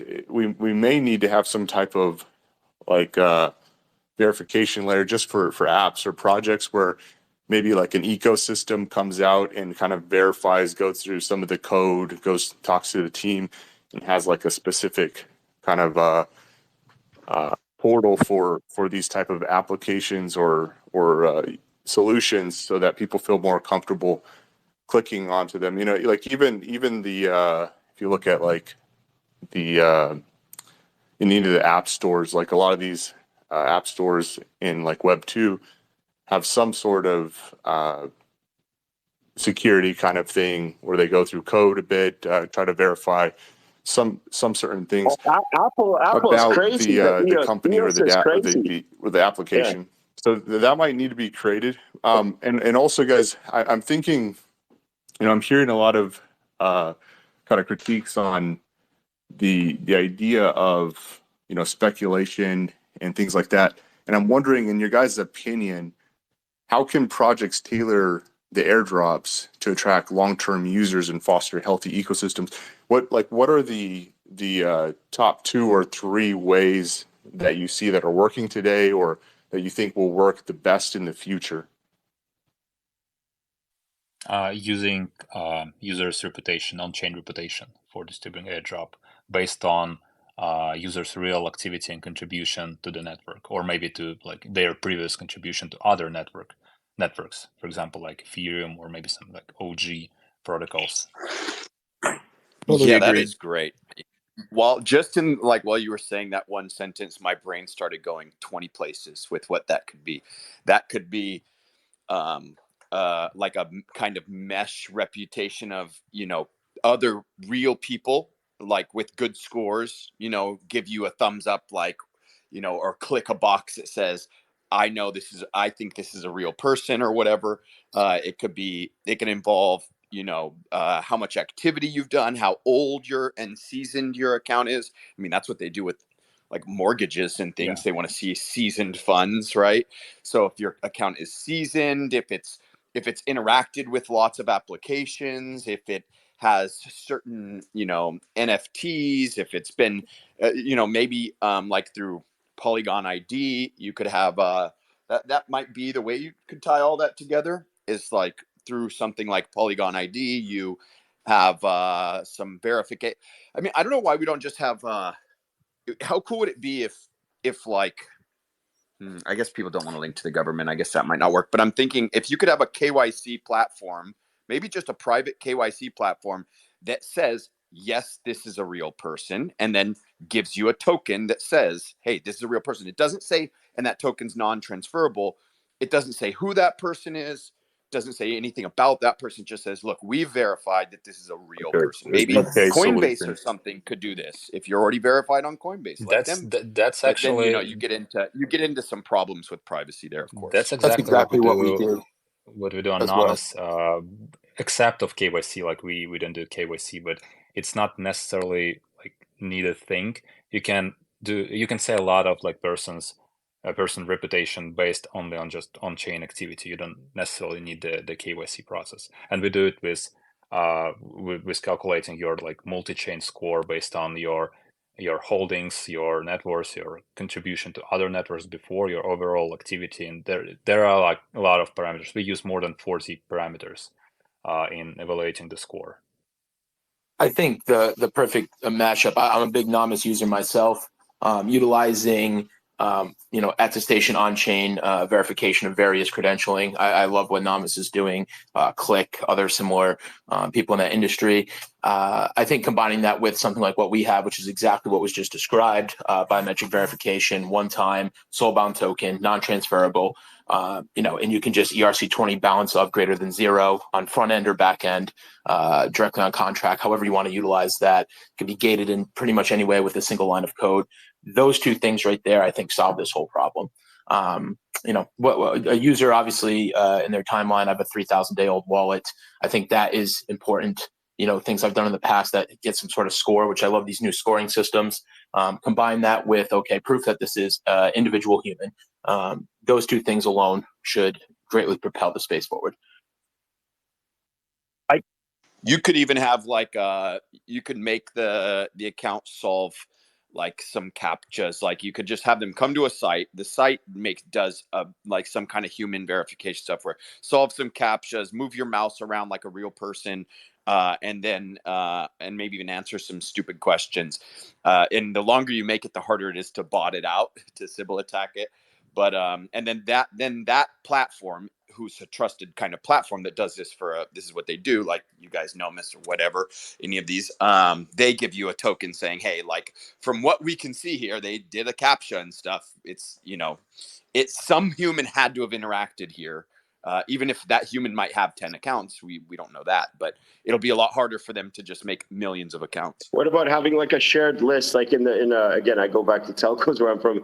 There's a fraud, there's a blacklist, there's a fraud list that telcos actually share amongst each other of certain customers that have defrauded them, right? I'm sure Amazon has that, and then is there a way? Yeah, I guess it'd be difficult though if you're not, if it's like just a wallet ID and you want to, what I mean? So have like a list that could be shared amongst, just be available through blockchain, and you could, see basically for the airdrops which ones have been doing fraudulent stuff in the past, if that's possible. That's pretty widely utilized on a lot of drops. I mean, I would point to the Optimism drop. You lost like 84 billion from, I'm sorry, that was the wrong number, from, Sybil's more so than anything else. They utilize all these things already with blacklisting and gray listing in general. You have some that are open source as well as some that are more closed source through specific providers. But that's pretty widely used. What's gray listing? So from my understanding, blacklisting would be like, a user performs, operations funding terrorism or something like that, hits the blacklist for FINRA, stuff like that. Gray listing, from my understanding, it could be that they don't pay, they stole, they got a phone from an operator, they didn't get it back, or they did duplicate accounts. And so on. So it doesn't have to be like a terrorism thing. It doesn't have to be like just like sure. Yeah. I agree with that. I think like what I meant is that there is current stuff like that exists. I think that what the criteria for that isn't really well defined for what we're looking for. Obviously, it's great to not be airdropping to people that supported terrorism or money laundered or whatever else. At the same time, I think we're looking for something much more than that. The good actors versus bad actors, what defines that, and what makes that like a viable list, I think really needs to be reassessed and looked at, because it's not necessarily, that's not enough what currently exists out in the wild. Can I give like a super quick real quick, real quick, guys? Yeah, real quick. Quick shout out to Moby Media and also Sugar Kingdom here. They joined us today on the panel, so I just want to take 1 second to just say hey. And I know we're deep into this conversation, but it's just good to shout them out and jump in, guys. Moby Media, you've been here before. You don't have to raise your hand, just jump into the conversation. Yeah. But whoever was speaking, go ahead and take I was it just going to say, like, kind of to give a super boomer take as someone who's been in this space for like 8 years now, and is praying for the technology is actually like finally starting to catch up with what people imagined it to do. Like, I think like it's also important to zoom out. Like, if we're not like making products that broader audiences want and are easy for them to use, like we're just going to keep repeating the same cycles over and over again. And I think part of what's like important for changing the perception of people outside of this space is that bringing products that they actually want to use, right? Like, and I think it's just like a super old school way of looking at it, because it's just like breaks down to like retention and actually like putting in the time to study what users want and all that stuff. But like one of the frustrating things I saw like just the past year and a half of like, okay, we're getting into like L2s are springing up, like transaction fees are going down, stuff's looking like it's getting more usable, is just that like there's not a lot of people looking at like the usability of these things, which is kind of frustrating, because it's like, okay, are we just going to repeat another airdrop cycle with more like, you know, dexes and other familiar actors of different, you know, badges and stuff, like, you know, like I think that's kind of addressing like the broader point that was brought up earlier. I don't remember who brought up, but like of you know, if we want, like there's product work that has to happen, right? Like the potential here is huge. And I think that like what we've tried to do is make it easy, like from a web browsing perspective, right? Like for people to get exposure to crypto. But I think there's gotta be like 15 other cases of that, right? Like where, and I don't think it's hard. I think it's tough because like companies have huge treasuries like now, like projects have big treasuries to do stuff with, but seeing them keeping, you know, doing the same old thing over and over again, it's like, okay, you're going to get some speculation and some people that are jumping into these airdrops, but like, can we start to build out like toward that broader audience? I think that's the real challenge that folks have to face like right now, but it's going to take some time, of course. Anyway, like I'm going to get off really my quick, Boomer Luke, sandbox. on that. Brave is a great example of that. You guys are doing a great job. Sorry for interrupting whoever was just going to speak. I just got to give another shout out to Brave. I just really like what you guys are doing. And if people don't use Brave, if you're using like Chrome, I mean, why not use Brave? It is privacy focused. It's not going to serve you a bunch of ads, and it's a vote with your, not wallet, but just a vote with your usage. You're using something. Vote for something that is crypto native and crypto first. Dude, I've been using Brave since 2018, and there was a point where they weren't on. Luke, we've had Luke on a couple times. There was a point where they weren't on par with Chrome. I felt like Chrome just worked better, but now I can't tell the difference. And on top of that, I don't have to download an ad blocker or Ghostery or anything. It just works. It blocks. And what I've noticed more recently with Chrome is, because I use Chrome, I use multiple browsers, but with Chrome, YouTube has started to detect the ad blocker. Some sites have started to detect ad blockers, whereas with Brave, it's just a smooth experience. And I'm not even trying to shill Brave. I genuinely believe this is the best browser out there. They have an integrated wallet, which is really cool. I mean, I don't want to shill too hard, Luke, but Thank you. I use Brave for everything, man. I use Brave for You guys have been selling me, man. I've been sort of getting into bed with Opera, because they're very much in African markets where we're focusing, and but you know, you're turning me to the other side, and I love that. Do you, just a quick question to is it Luke from Brave? For if there's a, you know, a Web3 apps, and which like we have, I was always wanted to like think that you know, to provide direct access to our users to a browser that would be basically, you know, every time they would download the app, it would be automatically already set up for them. Is that something you guys work with or do with other projects or applications? I mean, I think we can like probably like follow up offline to kind of dig into that specific use case a little bit more. But I think like, you know, we're trying to, from our point of view, like Web3 is just part of the broader web, right? And if we're doing our job, like Web3 just ships with the broader web browser, right? And so like, I think there's a lot of work we're trying to do there. But yeah, like, you know, happy to talk offline about it. Yeah, looking forward to that conversation. Thanks. Yeah, this is By the way, I don't use the wallet feature of it. Is that compatible with Ledger, or is that compatible with any hardware? Yeah, you can hook a Ledger Trezor into it. You connect it through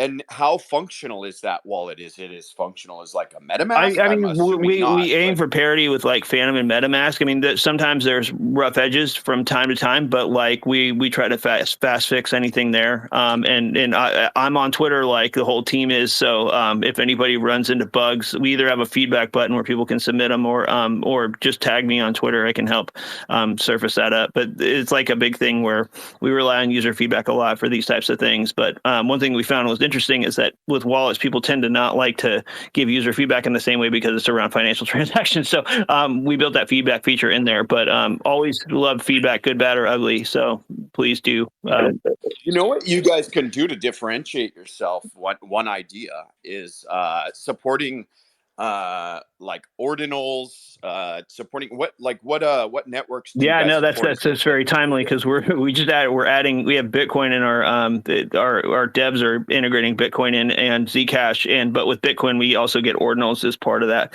Right now, any EVM supported, and then we have L1 support for Solana and for Filecoin, like we're trying to catch as many of the big ones as we can. I think Bitcoin will be a good differentiator, but I think also like the other big differentiator here is that over 90% of browser users make e-commerce purchases, and so they save some form of credit card or other payment method in the browser. So one thing we're looking at doing is like bringing all the payment methods together, whether it's crypto or credit debit cards or whatever, into one unified wallet, because part of the issue with adoption of crypto is that it's kind of off in its own land. And like, if we can bring them all together into a wallet, that's truly what it is, right? If you think about like a Google Wallet or whatever, my flight itinerary can get saved in there. It's kind of a vault for all my stuff. And so if we can bring traditional payment methods together with crypto, then it kind of demystifies it, but it also makes it adjacent, and people that are curious might start to use it like and pull it in. So these are all things that are like,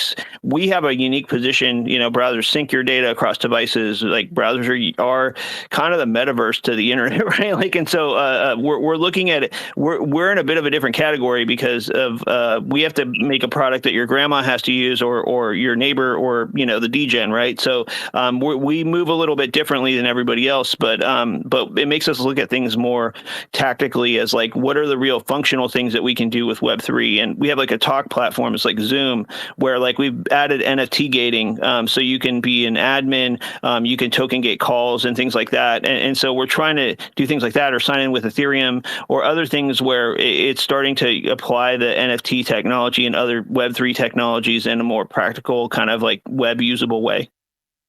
Can you send crypto while on call? Can you send crypto while on call while you're doing a video chat through your app? Working on that to where you can like do like in-stream tipping while you're chatting, and peer-to-peer sends and things like that. That's a bit of a sale. So we're the first chat app, the EMG Super App, that has that feature. So you don't have to actually add a wallet or integrate anything. You could be on video call and just send receive right to your wallet directly. Yeah. So as third-party feedback, as someone that's been using the Brave wallet for several years now, or I guess a couple, whenever since 2022, most dApps actually just recognize it as MetaMask. So only more recently, some dApps have added the Brave wallet option, but other dApps will just recognize it as MetaMask. More recently, some apps have dApps have kind of, I don't know, sunsetted or something. I don't know what's been going on. For example, Stargate. I used to be able to just click MetaMask on Stargate, and now it doesn't. It makes you download the MetaMask wallet, so I'm not sure what's going on there. But otherwise, and I'll also second what Luke said. I've DM'd him on my personal account multiple times with questions, and he's quick to respond and connects me with the right people on his team. I don't know any other browser where I can do that.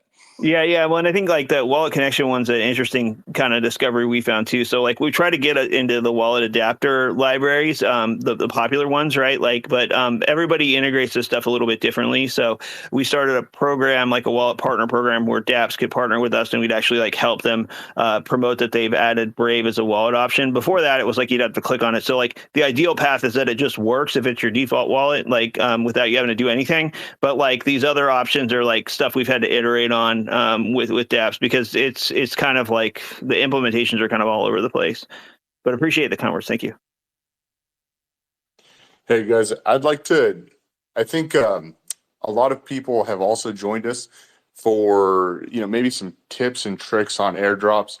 So I'm not sure if any of you here are, airdrop hunters exactly. I know some of you guys are building really cool solutions to, get the airdrops to, the most loyal community members. But do any of you guys have tips and tricks? Like for me, I'll just kick it off and just to say, I think everyone here loves Brave. I can tell it's kind of turning into a Brave love fest, which is awesome. Sorry. And we got a lot of no sorry is needed. Like I love it. Aztec And actually tried to get us. He got us first time using Brave, so he's a big fan. I know because he's the one that has been trying to get our exec team at Lunar Digital Assets, our incubation firm. He's been pushing, and we've had I think a couple calls on you're talking Brave. about the privacy calls solution that they also have, right? Yeah. Yeah. I love that. So it feels just like Google Meets, but it has like a privacy kind of wrapper on it. That's not the probably the best technical way to explain it, but it's a really cool solution. I don't remember why we don't use it regularly because we've been meaning to for our executive calls, but well, let's look more into that, Aztec. I forget why we stopped. We weren't using it regularly. Maybe we're just too used to Google Meet. Yeah, we bounce around a lot. There's Google Meet, and then the other one, what's it called? The privacy. Why am I drawing a blank? Brave. Meet. Signal. Meeting. Signal. Thank you. Yeah. But here, Depending guys, on who we're having calls with, yeah. Yeah. Okay, back to airdrops. So, and also a shout out to Alien Studio here. But yeah, what are your guys's kind of tips and tricks here? For me, I've always just been a bit of a staker, kind of long term. That has gotten me many airdrops through like Polygon, Cosmos. But what do you guys kind of do? So for me, I really think like certain platforms or channels like One Crypto Feed on Telegram, a couple other to kind of know the latest and greatest, what's coming out, what just hit the market, so you can kind of check out what they're doing. All the questing platforms, Layer 3, Asan over at Layer 3 is great, shout out. But Layer 3, Quest 3, basically all the questing platforms I think are great. A lot of them give exposure to a lot of things that you might not be doing otherwise, kind of lets you know what's new and kind of upcoming out there. A lot of airdrops I've gotten have been connected to that. I definitely second your staking narrative. A lot of stuff on Cosmwasm and other primarily non-EVM things. I do pretty well with staking, and miraculously things appear or become available. So that's always good. I feel like finding a good spot, which I'll air quote good for kind of the airdrop info. There's a guy on Twitter, frog.eth. That's kind of my guy I use to aggregate all the current airdrop meta in one place for me so that I don't have to go searching all damn day. But yeah, I think it's. Hey, could you Let's pin that. Could you post a thread from him up above? Yeah, sure. I got you. Just so that.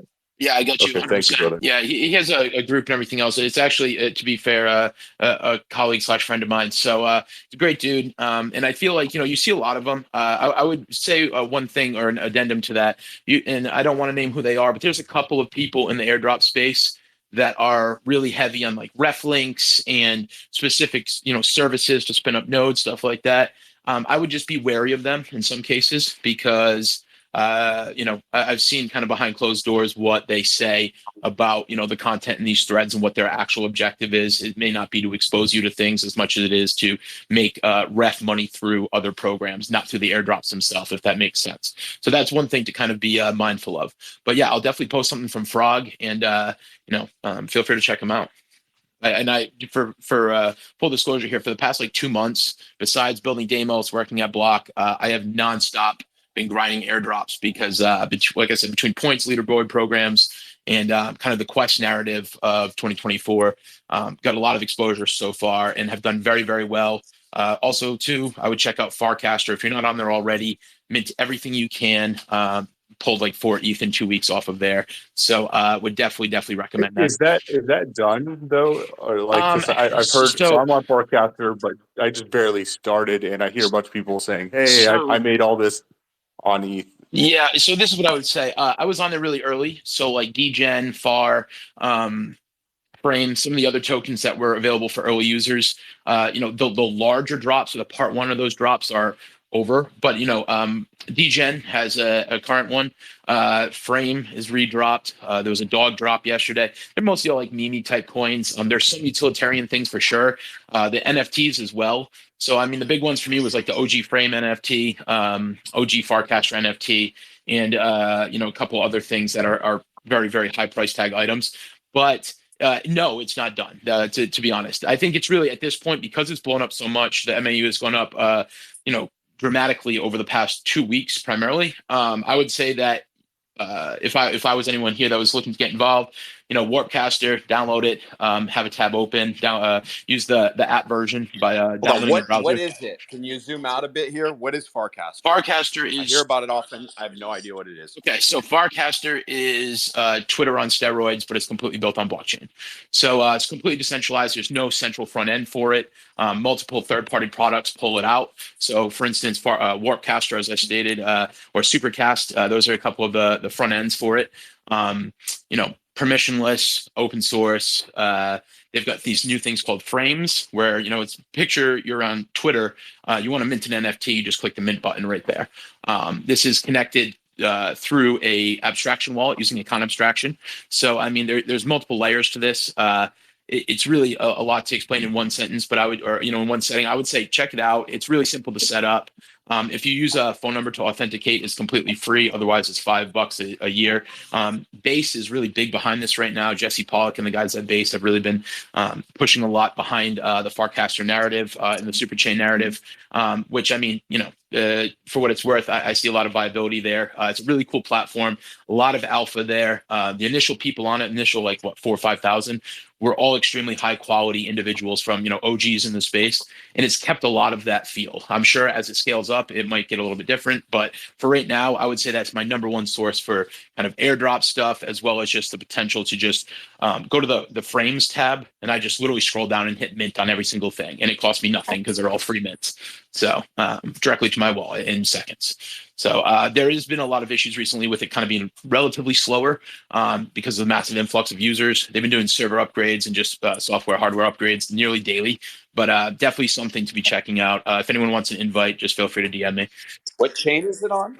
It's built on their own network, but I believe that they have other infrastructure on others. Don't quote me on that. So I know that Farcaster OG, like the platform itself, is on proprietary, but I know that they are now getting support from others.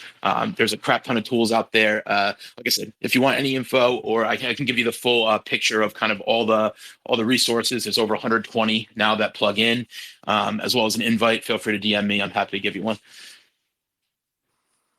Good time. So we definitely got some alpha here from you, brother. You're posting I don't see it in the Jumbotron above yet, but there's a guy you're going to post above, and then also Farcaster. There's ways to farm various like mints, free mints, or different airdrops. Sure. So, and thanks in for that. closing, I would just say this, and I promise it's my last. Once again, we have a campaign right now at Deimos. We have some kind of perspective things I can't say off the record that are going on behind the scenes that might have something to do with this topic. There's a reason why we have that points program and everything else. So if you're looking for that, our campaign right now is real simple. Go grab an Only Me ID. It's polygon.demos.global, or you can get a ref link from Postmint, demos.postmint.xyz. It is pinned at the top. So feel free to check that out and maybe expose yourself to some other stuff. Very cool. Very cool. Thank you. Yeah, that's what I want to hear. This is the type of alpha. If we could share, if a couple other people have maybe some different tips and tricks that they use, or they want to, maybe there's some people you guys follow that you could pin up above, anything like that. I think our audience really wants to, maybe learn more or find the tips and tricks here. Before you do that, no need to apologize. By the way, this is the stuff we're looking for.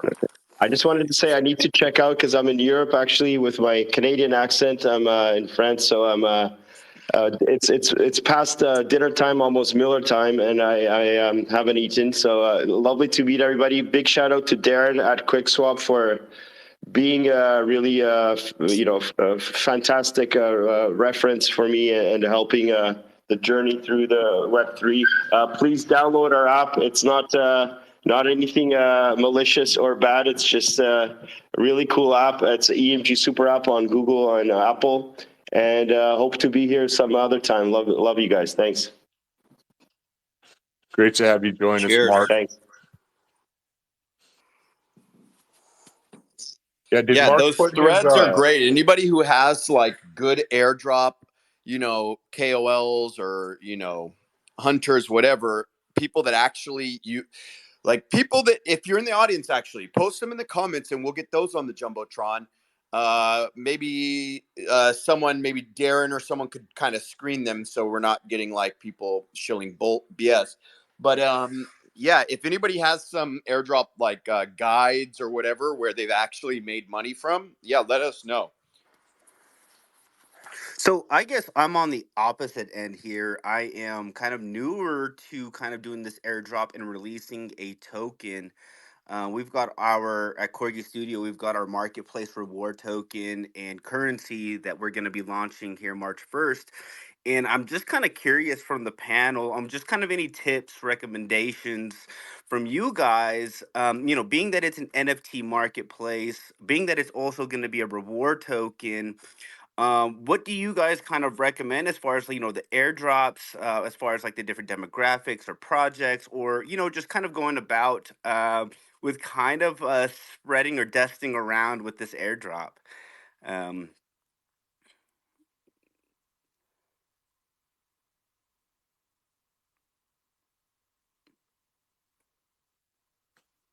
did I hey, get correct? it's a writer, Yeah, right? did I get crickets on this one? No, no. Yeah, I just want to introduce you. This is Ryder from Corgi Studios. But yeah, so basically, you're having you're thinking about how to do some type of airdrop Yeah, or something for I'm on your. the opposite end this time. I've experienced the airdrops from multiple different different tokens. The Kulo, they went about it pretty good. And a few other different airdrops with the whole Quick and Manta. And yeah, I'm just kind of on the opposite end, kind of going about actually launching the token and spreading that awareness. So yeah, my thoughts here are kind of humbled at this kind of moment, just because I haven't had the experience as far as actually being the airdropper. And having to kind of cradle this in sorts of kind of like a baby in a way, and really trying to carefully kind of target on how to go about actually spreading the awareness and kind of just choosing the airdropping. So just kind of like wondering what you guys are kind of what you guys would kind of think. Obviously, like I said, it's an NFT marketplace, and Sure. So I think there's probably a bunch of different ways. And earlier today on the panel there was um, various different solutions that are creating ways to kind of like hone in and make sure that you're dropping to the most loyal people for your product or your DApp. But one thing that I've seen, and I'm not like I wouldn't classify myself as an expert on airdrops. I'm not like I'm kind of more recently becoming more of a hunter for fun. I Back in the day, you would just stake, like if I was in the Cosmos or in Polygon, if you're just staking Matic or some random token, and you would get like various airdrops. But I see that the dynamics definitely evolving. But what I can point to is the success that some of the Polygon projects have had, where they look for. So I guess I'd like to point to Gone recently. They had a great airdrop, and they dropped their their tokens to specific NFT, Polygon NFT projects. And some of these NFT projects were cross-chain, and they did a lot of cross-collaboration before the drop in the background to make sure that there was a lot of hype that was also paired with the release of the announcement for the airdrop.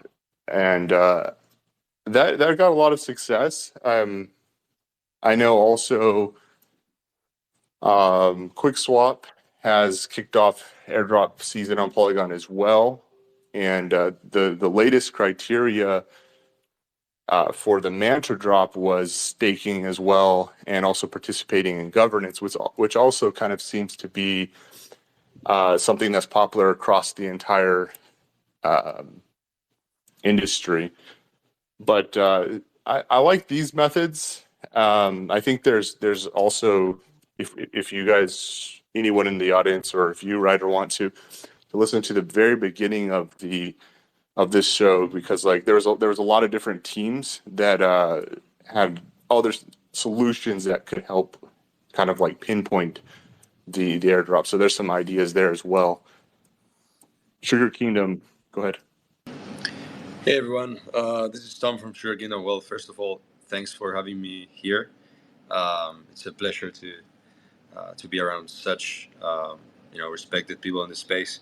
To answer Crypto Rider's question, we're actually, I don't want to shield too much about our project because we were invited here, but we're undergoing an airdrop as well ourselves. We're going to be doing a TG event in March, launching on multiple launch pads as well. And the way that we designed this airdrop is basically, we partnered up with more than 80 projects so far, and a select few of them are going to be receiving airdrops. So their holders will be receiving our tokens airdrop as a part of incentives. And I think it's all about that. It's all about incentives and incentivizing the right people that will actually stick in the long term, if that's what you want.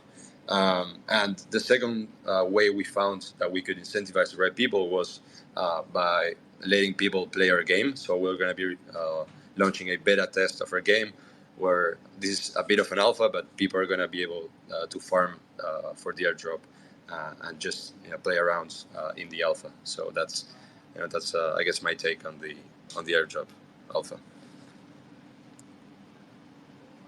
Yeah, no, I mean, I got a lot of good feedback there, just kind of listening to kind of what you guys are saying as far as the partnering, and definitely just kind of targeting those kind of around who are kind of want to kind of hold it a little bit more, or maybe even get into it more.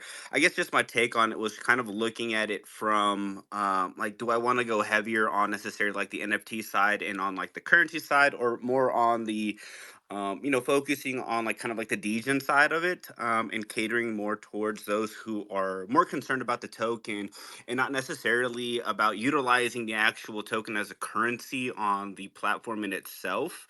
It's kind of just where my mind just kind of molds through. I mean, I heard a lot with the different games as far as like the quests and stuff like that, and definitely a lot to kind of take in.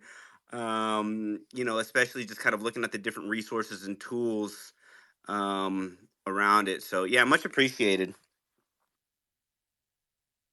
There's other like kind of low hanging fruit too. I mean, like this was I made a killing doing this like in the previous run up to the bull cycle, like the last one, where like using aggregators that plug into like different dexes, and like what I'm seeing now a lot is like different NFT projects where they stake the NFTs or not. Like Penguin's got a bunch, and like Mad Lads, etc. Like, and even we have a NFT line like Bat NFTs, Bat Animate on or whatever, but like we're trying to kind of offer airdrop perks for holders. Like I think there's so many NFT projects where you've got really strong communities. So like I think getting involved with a lot of those that are starting to do airdrops might be like worthwhile, or even if you're hearing like about some of them doing it, and they'll tease it out a little bit. But that's another area that's pretty cool. But back in the aggregator days, it was rad. I used to use like Instadap, and they were plugged in with like 1inch and a bunch of other aggregators, and they all started doing drops, and you didn't even realize you were using it, but then you just realized you could claim it. So it was kind of cool. Like aggregator plays are always good for that stuff.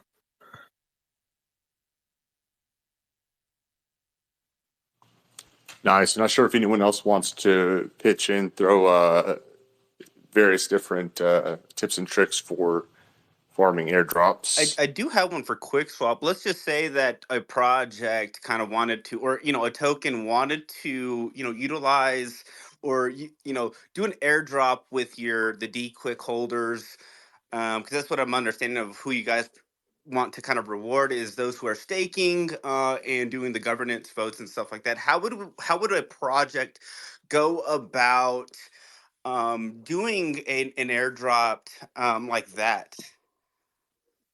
We will help you guys. Okay, to start, first talk to producer Darren. He's behind the QuickSwap handle here, and he can help you figure that out. And I'm guessing may even be able to like lend some either dev resources or like, because we've already done this, give you a fork of however we're doing it, or at least advice on how to do it. And then we could give you some big shout outs here as well. So we love anyone who's going to reward the Quick community. We appreciate that. And you could use different parameters. You could do it to the Quick stakers in the Dragon's Lair. You can do it to Quick stakers who have a certain amount of Quick, certain size wallets. You could do it to LPers. There's a lot of them.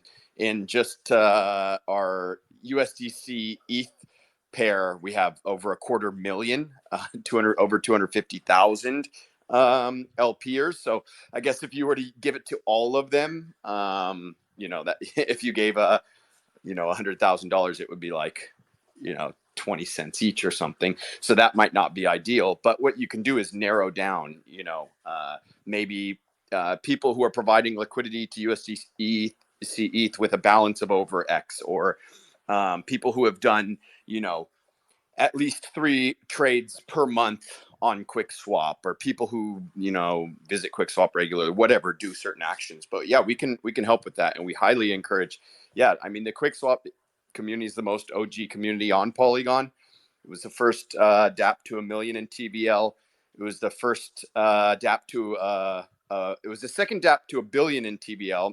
Aave passed us on that one, which we love them. And then we were the first DApp to 1 billion in volume also. And then recently we actually had almost as much volume on QuickSwap as all other dexes, including Uniswap, on Polygon combined. So it is the people's dex, and the team took like almost nothing. Like, I've never taken anything from the foundation. I've never sold a single token. I only got like 0.25% as a founder anyways, and I've never sold any of those. So we really try to just give everything to the community. So if you guys want to give stuff to the community, we will help you in any way we can. Thank you. I appreciate that. Yeah, we love QuickSwap for sure. I mean, this is kind of something that we put into our community, or our ecosystem itinerary is definitely supporting you guys, because you guys are just absolutely awesome with these all roads lead to Polygon and QuickSwap. And yeah, much appreciate. Would definitely love to reward, QuickSwap users. Yeah, because I myself, I use QuickSwap all the time, and I'm a holder of Quick and Stake It. So yeah, definitely. Yeah, I mean, the QuickSwap community, I'm sure, would support you greatly. Me as a co-founder, I don't really have any like power over QuickSwap because it's been given all to the community. But I can use my I guess influence and my pretty smile to try to get the community to support in any ways possible. And yeah, we can lend some developer help or whatever. But yeah, we really appreciate it, and we'll try to really push the community to, if you do an airdrop to Quick. And there are some other communities doing this recently. But if you do that, we'll do our best to give big support. What was the most recent one, Darren? It was Manta? No, No, yeah, Manta too, but Sandeep Inu just airdropped a whole bunch of D-Quick holders. Yeah, and so what do? I think they have a tax, and they give part of that tax to like, is it Quick holders or Quick traders, or what is it? Yeah, I think they've got a 6% buy and sell tax. 3% of that goes to market by Quick, and then just gives it to everyone else that's holding the token. That's awesome. Oh, so it's people who hold their token get quick. Yeah. So basically, it's Yeah, an that's incentive to sort of like hodl the token, I think. Nice. Very cool. Yeah. I mean, with all these things, not to be a little shill here, but why would you use, another DEX if QuickSwap will actually try to work with your community? And we really pride ourselves on trying to help any communities get, deeper into Polygon. That's why we started this show, was to connect people and help projects, get a spotlight that, may otherwise not get, seen. So we've had, I don't know how many projects on this show over the last year. We're almost at one full year every week, 48 episodes, almost 52. We should do something special for that. I'm sure you guys are, producer Darren and everyone's already thinking about that. But yeah, we've been doing these every week, and we've had hundreds of projects. Maybe I wouldn't be surprised if it's 1,000+ speakers, but I definitely hundreds of projects and speakers on. So we definitely dropped a lot of alpha here, guys. I know Jay Green dropped a ton of alpha. I'm going to post the alpha airdrop threader guy in just a second when I get some time up above in the jumbotron. And yeah, so we got QuickSwap, and it looks like also Corgi Studios going to do some drops, and I've seen a lot of other projects around the Polygon ecosystem starting to kind of jump into this airdrop season. So I'm really excited about this. Before we kind of like jump into the conversation further, though, I want to introduce some new speakers on the panel. So we have Essie with us. We have Seth, Mind Your Biz, here. What's up, brother? And we also have Karnika. So welcome, everyone. And yeah, how about we introduce you guys? We also didn't get to introduce Sugar Kingdom Odyssey. If everyone wants to take like just 20 seconds, and then we'll jump right back into the airdrop conversation. Maybe start with Seth. Hey guys, thanks so much for having me on stage. I appreciate the space, of course, right? All roads lead to Polygon. I'm a true believer. Throw up those purple hearts, anybody on stage, if you agree, right? Obviously, you have some agreement here that all roads do lead to Polygon.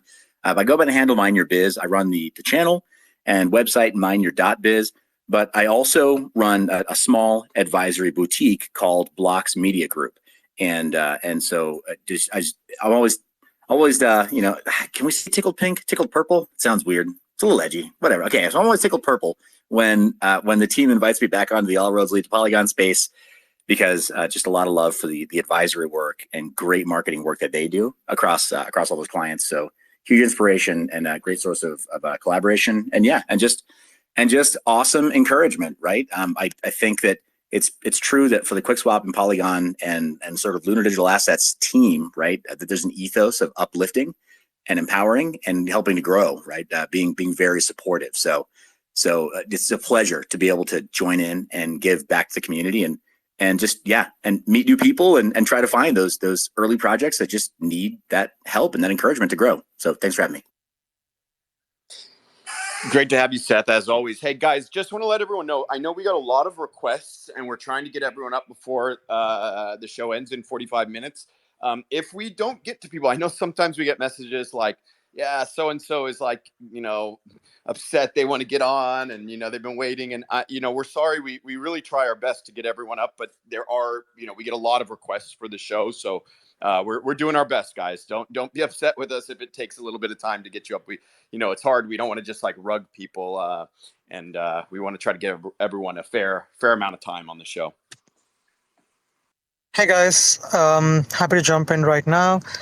I'm Key. I've been in the blockchain space for 10 years. I run Forward Protocol, which is a drag and drop no-code solution for dApp deployment. Polygon is an ecosystem that I've been closely associated with for many years, and so super excited to be here right now. I run an accelerator in Dubai as well. So there's this whole conversation about airdrops and hunting, and not only hunting airdrops, but also using airdrops for creatively growing a business, are all areas that are pretty close to me. So thank you so much for having me here. Yeah, awesome to have you here. We'll be definitely picking your brain in just a second here. We got good question for you. But before we do that, I just want to make sure we introduce everyone. Essie, go ahead. Just take 20 seconds. Yeah, for sure, for sure. GM, everybody. This is Jared behind the Easy account. So we want to make things easy for everybody here. Easy is a platform, a gamified platform for people to buy low and sell high. Their NFTs, their tokens, and their RWA assets. And dropping some alpha as well. So I'm going to take a little bit more than 20 seconds. We have a huge airdrop coming up. Right now, our platform is on testnet, so I would encourage everybody to go to ec.io, get on that platform. There is a section that talks about how you can earn points, and we all know what points mean. We recently hit more than 1 million wallets connected to our testnet. And so in order to celebrate that, we have just increased our allocation for testnet supporters to $500,000 in EC tokens. So that's a huge slice of a delicious airdrop for anybody that's hunting for airdrops. So do check us out, ec.io. That's some alpha right here for the All Roads space. Thanks, everybody. Very nice. Yeah, thank you for dropping the alpha on the show, brother. It's exciting. And if you have a thread or something like that, if you can place that in the Jumbotron, we have listeners that listen to the show even after it's live, and they can potentially find more information about the airdrop in the Jumbotron later as well. But yeah, And great to have you here. These airdrops and these different tips you get on the show. I mean, some of these result in some serious I don't know what I'm allowed to say if there's like rules around, like, but I mean, people make some money from these. I mean, I know just like on the Doge Chain show, not this show, but just a few weeks ago, someone came on and was talking about this free mint happening, this Doginals free mint that was happening. That free mint, you got 2 of these Doginals dogs, which actually I'm sporting one of them right now. I actually paid for mine because I didn't listen. I wish I would have listened because I would have got 2 for free. And they're now worth $1,300 each. So that's $2,600 that everybody on that listened on that show got, and I ended up having to like buy one on the market later on and like feeling FOMO. So, and there's been so many of these like cases over the years, on this show, on the Doge Chain show. So yeah, take these seriously, guys. Explore them. They're no joke. I mean, I'm pretty busy, so I don't take as much advantage of these airdrops and stuff. But I know some people who make a ton of money from these, like tens of thousands of dollars. So, and some of them you don't even have to do much for. Michael, I was trying to get Michael to come on the show. I'm sure he would have some tips. I just DM'd him, but I mean, there was some stuff he's told me about that was good. I'm pretty sure he told me about the Uniswap airdrop back in the day. That was like I think it was like $4,000 I got, and then I sold like half or something. I think I sold half and kept half, and I'm still holding that half to this day. But yeah, there's a lot of good stuff out there, guys. Take it seriously. If you're new to the space, this might all sound intimidating, but there's some good stuff out there. This space is a very interesting space. You might wonder, because it sounds like Ponzi-ish and stuff, why the hell would a project give away thousands of dollars for someone to try it out or use it or whatever? Well, I mean, look back at eBay where Elon or PayPal where Elon, they were on eBay, where they were giving people $20 to sign up, and then whatever Peter Thiel's, I forget the name of, was it Confinity or whatever, they combined, right? At one point, but it was because they were fighting over how much they were basically airdropping people. They were giving like everyone $20 each or whatever to use their platform to fight to be the leader in payments. And they ended up just merging because they were killing each other fighting. But in crypto, it's the same thing, except for that this is such a massive market. We're talking about a multi-trillion-dollar market with a limited amount of eyes, because while it's a multi-trillion-dollar market, just Bitcoin alone is almost $1 trillion right now. This multi-trillion-dollar market has a limited amount of people actually using DeFi, right? So there's billions of dollars flowing around, and sometimes daily. I mean, QuickSwap alone was averaging over $1 billion a day in volume during the bull run. That's one application, right? So there's a lot of money to be had, and these projects are fighting for your attention. They're killing and fighting for your attention, because whoever wins this, I mean, there is trillions of dollars on the line. And so people are willing to, they're raising, like, let's use Manta as an example. I don't know how big their overall airdrop is, but I'm going to guess like, tens of millions or even more overall, their airdrops and grants and all this stuff they've been doing to get their chain to, bootstrap. And it's at whatever, 500 million or something. I hear different ranges I see on different analytics, like 500 to 700 million. That's just one Polygon chain, by the way.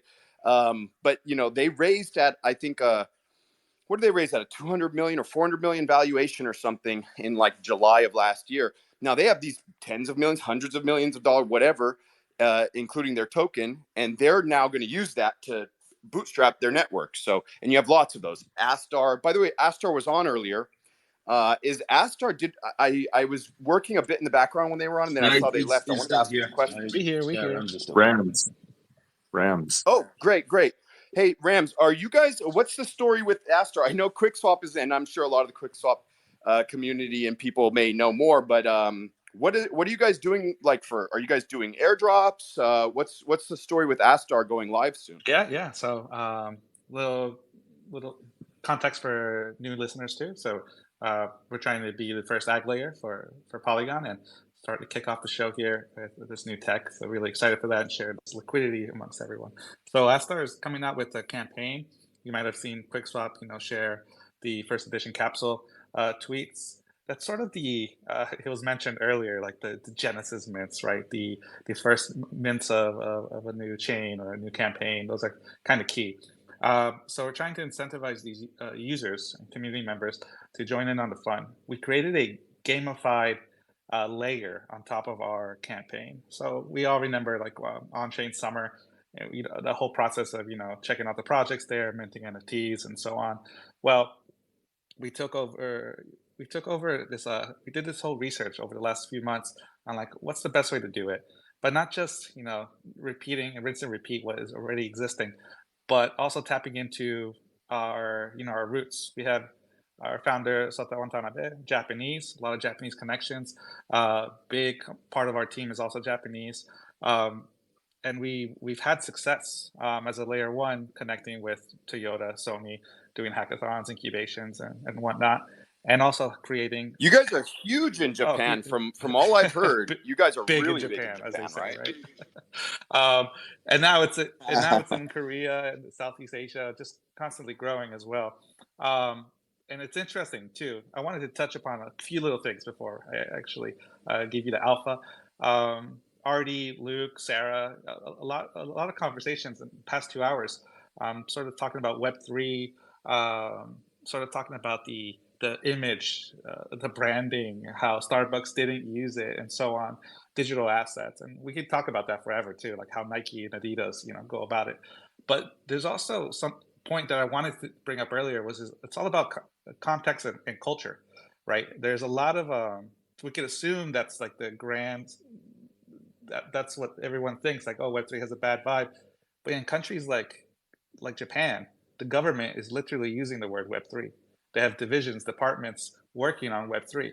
It's allowing, Wasn't Bitcoin technically legal tender in Japan at one point, but then it might have changed? What's the story there? Do you know? If you go back into the history of Bitcoin and the markets and Japan, it's just it's historic, right?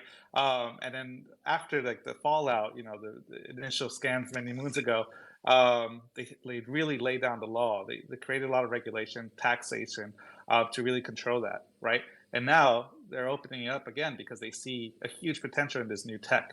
And Japan being, if you remember back in the day, they really took over the tech scene, right? It's known for that. And now they're going to do it all over again and try to do it with Web3. So it's really Web3 friendly. And that allows projects like us, which are the front runners in the most popular blockchain, to really get the first mover advantage. And so we have this population of Japanese users and everywhere around that region really is looking at Astar oh, they're legit. They're working alongside the government, having talks, the founder appearing and talking with the minister of finance and so on, the digital minister of finance as well. It's interesting because a lot of people don't see that side of Web3, right? So it falls on like us and projects like that work on top of us as well and build on top of us to share. Like, look, there's this other side of the world that's actually using NFTs and ATM machines. So if you make a donation in the ATM machine at 7-Eleven in Tokyo, you can mint an NFT on the spot as a receipt, or as also as a proof of donation. You get a piece of artwork, you can go check it out on chain, and it's live. There's also potato chips that have QR codes. You scan it, you get part of an NFT. So you have to scan 5 different potato chip bags, and you get the whole NFT. Those are real use cases and real companies doing that already. So it's funny to me because I worked in this and I see it all the time. And now, working with Polygon, hopefully we get more exposure to how it's already being used. So we're dishing out this layer 2. And for the campaign, we said, let's go into our roots. What is Japan known for? Intellectual property, stories, anime, all these partners that we have and are currently talking to, industry leaders. You're talking about the automotive, tech leaders as well, not just in Japan, but Korea as well. So we're onboarding all those partners. Some of them are dipping their toes into Web3 for the first time, and they're saying, okay, we're going to give it a shot. We know the government's friendly with Web3 in Japan. Let's do this. And QuickSwap too, onboarded as a partner there for our campaign. And we're doing this huge, basically, this game layer where you're going around, interacting with our partners. They give you tools to get since it's layer 2, it's really cheap. These NFTs, these creatures that are based on actual folklore and traditions from Japan, all really good, anime artwork, and you're collecting it throughout the whole campaign. And we also have a story to go along with it. So we got a manga. Part 1's already on our Twitter. You can see it there. Every Saturday morning cartoons, kind of inspired. We're gonna dish out Rams, do you have a post for that? A link, totally. or actually a post at some point, even if you want to DM it to me. Absolutely. I love anime and manga. I'm a huge fan. I'd love to. I didn't know you guys were doing that, so Yeah. Oh, we're going all sorry out. to interrupt. Yeah. No, we're going all out. I got to get involved in this. Yeah, and that's part of Same. This is the part of the way we think outside the box when it comes to rewarding or incentivizing users. Japan is also known for being really hospitable, right? So we want people to come into our chain. If they don't even have a wallet, we use account abstraction to easily create you one. You're not ready for going to, how do you buy ETH to pay for these gases? We'll use a credit card. We're going to allow that too. So we're looking at not just the Web3 users and those communities. And I personally want to share this with everyone. I've been involved in communities from the ground up in Web3, and I kind of differentiate them now. Like, there's micro investors who are community members. There's people who just love tech, nerds like me, who can be a micro investor as well, who just want to see it grow and be part of history. Then there's fans of certain companies or artists, and we could go into NFTs and they just want to follow the artwork or the fan or the music, whatever it may be. So we all got different types of, first of all, users. So we're trying to create the space and the campaign so it hits everyone's liking, right? Will they stay the full 2 months collecting all these creature NFTs and ranking up on the leaderboard, which we have as well? Who knows? But hopefully they will like it. Hopefully they could fall in love with the story as well. And be part of this new IP that we're creating alongside with real Japanese artists and companies. So that's a little bit of the alpha there, what to expect. You could see some glimpses. I'll share some Twitter posts. And I think you said it, what to look for when seeking these kind of rewards and incentives. Leaderboard is something fresh and new for 2024. The point system, we have our own version of that. We gave it our own take as well.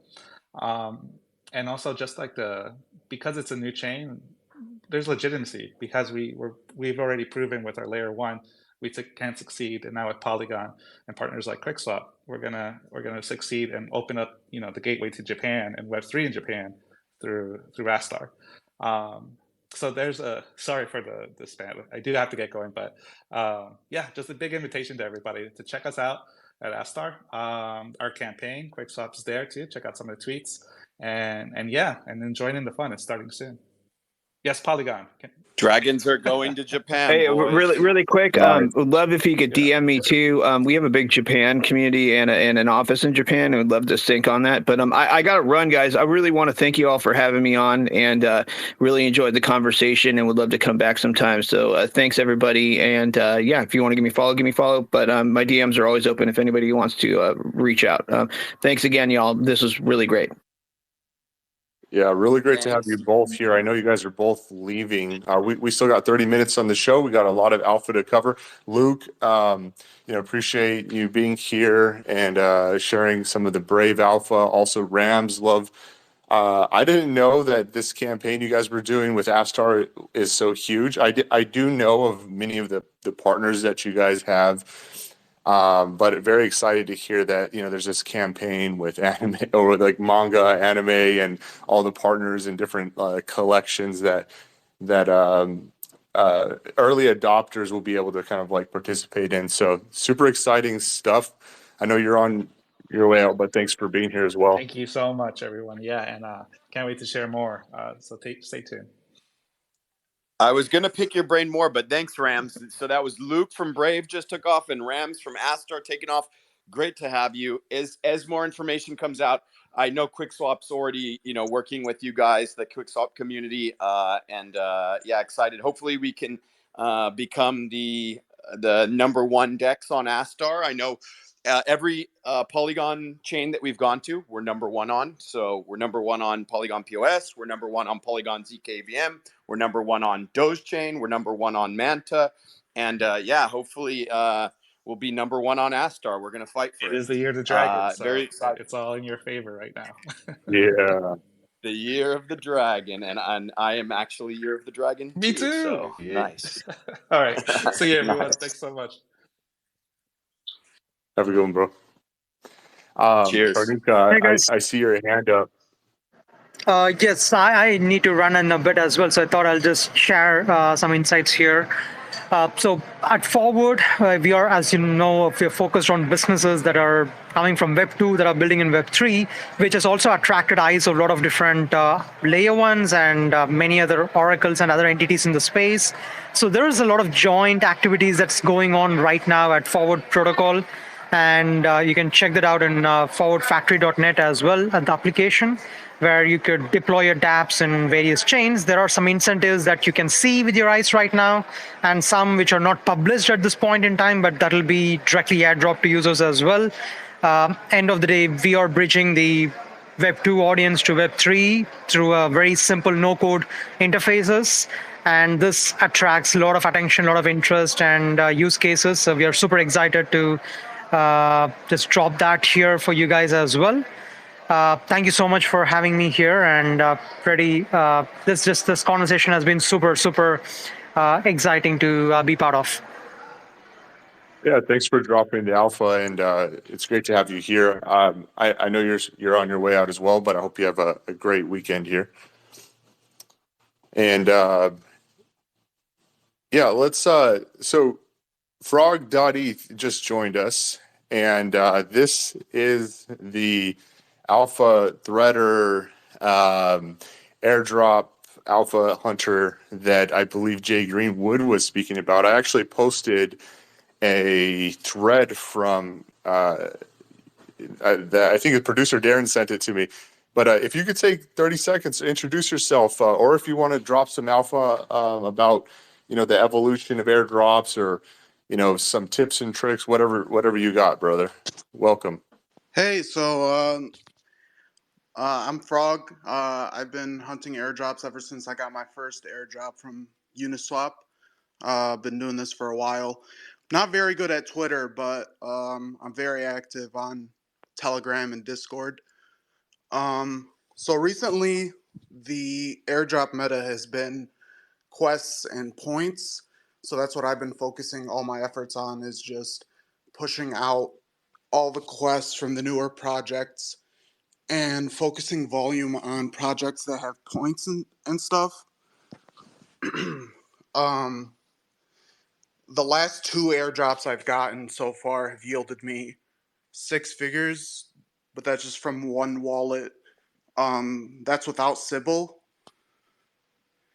The airdrop meta has evolved from, just natural using of the protocol to now it's more protocols are kind of farming you in a sense.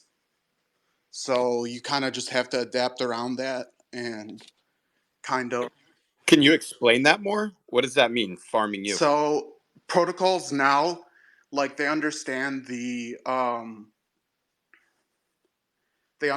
power of an airdrop, right? So they know how much marketing power it has to not have a token, and people want to acquire that token basically. So they're using that, to get people to use their platform. That makes You mean sense. like they're basically there's no token yet, and they know that you know, or that you think that they're going to do some kind of airdrop. So they know that people are going to come use their platform in anticipation of the possibility of an airdrop in the future. Yeah, pretty much that. And what they've been doing recently is, or what I've been doing recently is going into tokenless protocols and looking for active quests, because a lot of newer protocols recently have been going for galaxy quests. Galaxy quests are really big. Interact quests are also very big now too.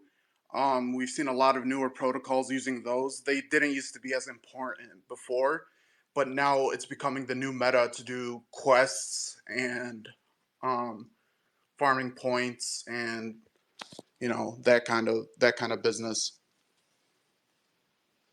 I had a question for Fardalit, real quick. As an airdrop hunter, what do you prefer? Like when you see these airdrops, like do you go after the quest? Do you go after the points, or you just kind of do? Well, how do you? for me, my favorite thing to do is, the easiest thing is the quest that reward the NFTs, right? Because that's as straightforward as it gets. The protocol's literally telling you what to do, and they're kind of giving you a reward for it. The last, I think it was Dimension, rewarded a bunch of NFT holders. I got, I think it was 1,600 Dimension just for holding a pudgy penguin. And yeah, so there's a lot of newer protocols that are just granting rewarding people for holding NFTs. So those are pretty easy looking for protocols that release an NFT. Actually, some alpha for you guys. Squid Router does not have a token, and they have an NFT on the Stars network, but there's barely any for sale right now. I think there's one left. But yeah, it's looking for stuff like that where the protocol released an NFT and not many people are looking for it. So, you kind of look for that. Another protocol that I've been looking at heavily is my friend Jeff's protocol, Demos. Demos is really good for anti-Sybil stuff because it has proof of humanity. And that's what we're going to see with a lot of newer protocols to get around the Sybil stuff. So Linea's doing it, and then ZK Sync is going to do that as well. ZK Sync is releasing their cat campaign probably within the next 2 to 3 months, or maybe the next month or so. And then, yeah, they're basically going to require you to do the Get Coin passport or whatever. So that's another thing that's a new meta is, proving that you're human. And also Demos doesn't have a token. Very interesting. They were just on. Yeah. What Yet, for the by the audience? way. Can you explain demo, or can you explain Sybil? Yeah. So when people have like because these protocols used to be so easy to farm, and Arbitrum was a very good example. A lot of my friends farmed about like 50 to 60 wallets worth of Arbitrum, which the issue with that is a lot of people will do like 10 wallets. So like if you had a balance of 1 ETH, instead of doing normal volume on one wallet, you would split that 1 ETH into 10 different wallets and try to get minimum allocation on 10 different wallets. And usually that yields you more on the 10 different wallets than it does with one wallet doing the same volume, because there's usually like a lower threshold that gets you a token amount. A good example of that is like Jito Soul when that was launched. So when that was launched, you just had to stake one soul for like a week to get like 10 grand. While like if you staked 100 grand for a couple months or whatever, you would have yielded maybe like 2 to 3 times that. So you could have split up your, you know, your high 5-figure position into like,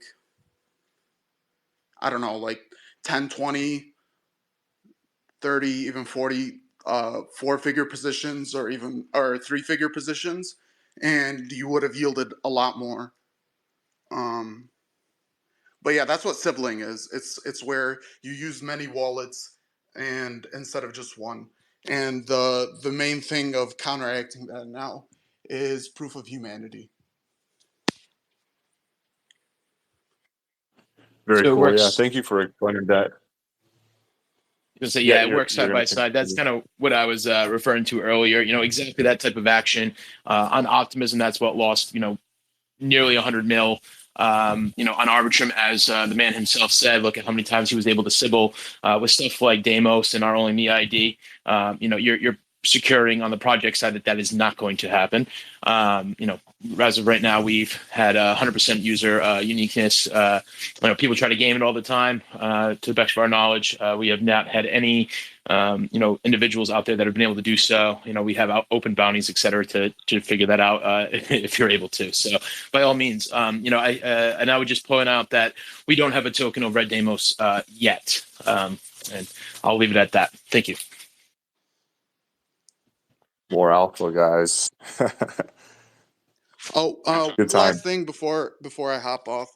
Yeah, thank you, Frog Nutty. Yeah, there's Clusters is closing in 1 hour and 15 minutes. That's a naming protocol by Layer Zero. Cluster, it's actually made by the Layer Zero team. Yeah, it's basically a multi-chain ENS domain made by Layer Zero. And if you put your bids in right now, they'll finalize in 1 hour and 15 minutes. So you'll get the clusters airdrop and the Layer Zero airdrop. But yeah, thank you guys. Oh, also Nice use my one, ref Mike. link. I'll post that on in Twitter. Nice one. I just followed you. So, yeah, I hear even some of my VC friends over the weekends, they'll just spin up wallets and start hunting various drops, like whatever's going on in the industry. And some of my friends are telling me, they're making, thousands of dollars a month, just passively kind of farming around or whatever. So it's not like I've been more of like a staker and not so aggressive, but I do find it pretty interesting. Like if you just take a little bit of time or follow the right people, you can get the proper research to really find these gems, all around the industry. So it's pretty exciting. And thank you for sharing, Frog. You said you're a staker. Did you deposit into Puffer?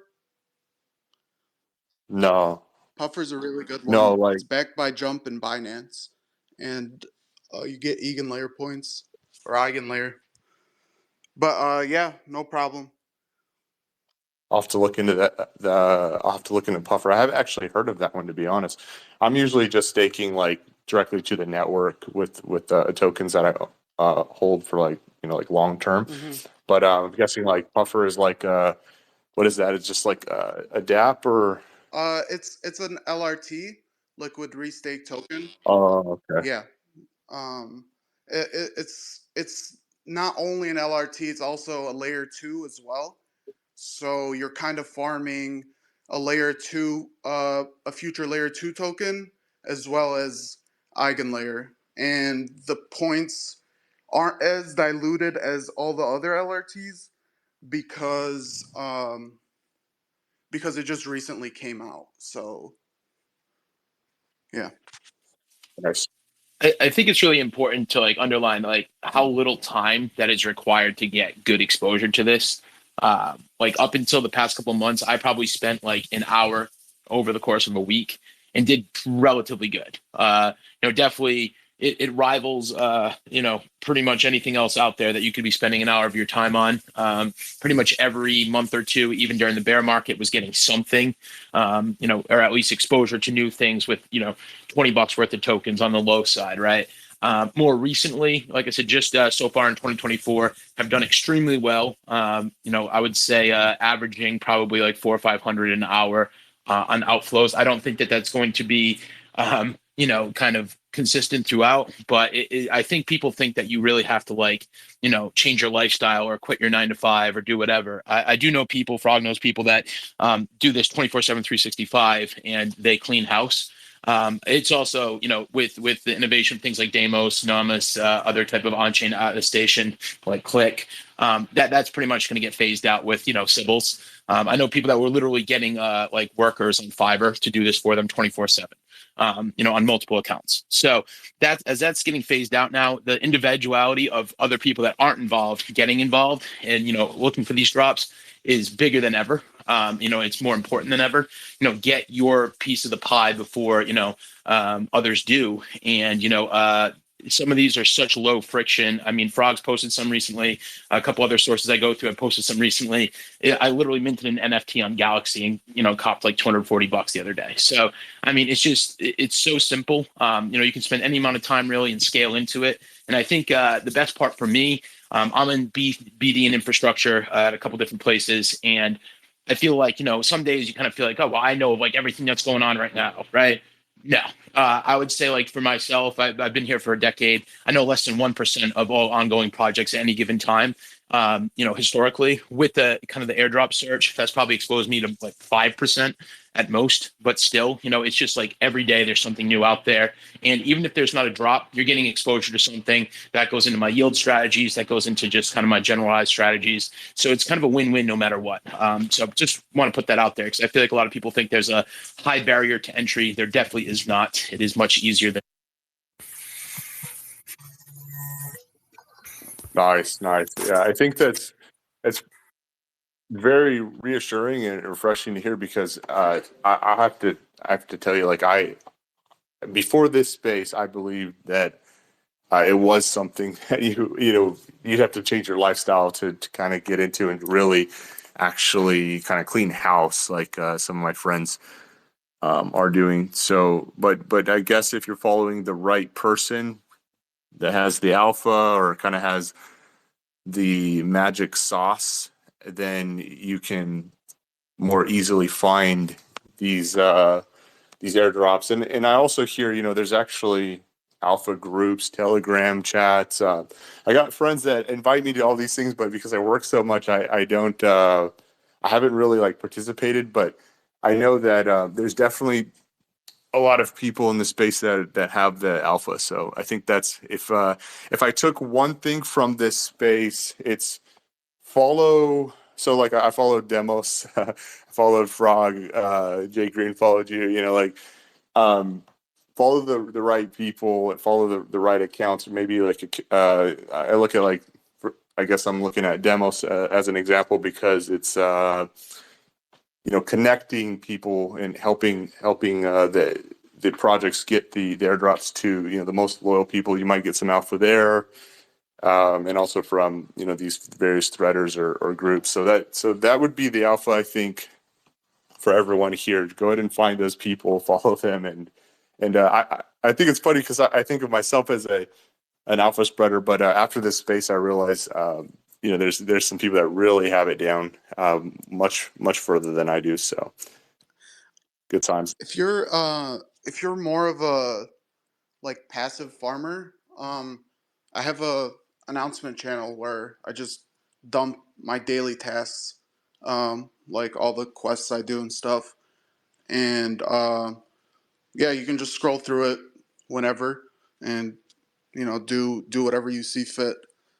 Obviously, you don't have to do all of it because I'm on this stuff like 24/7. But yeah. Also, one thing to note when you're doing a lot of this stuff, so like when you're farming a certain protocol, even if you don't get that airdrop, um, you're kind of providing an on-chain footprint that can be used for other airdrops. So like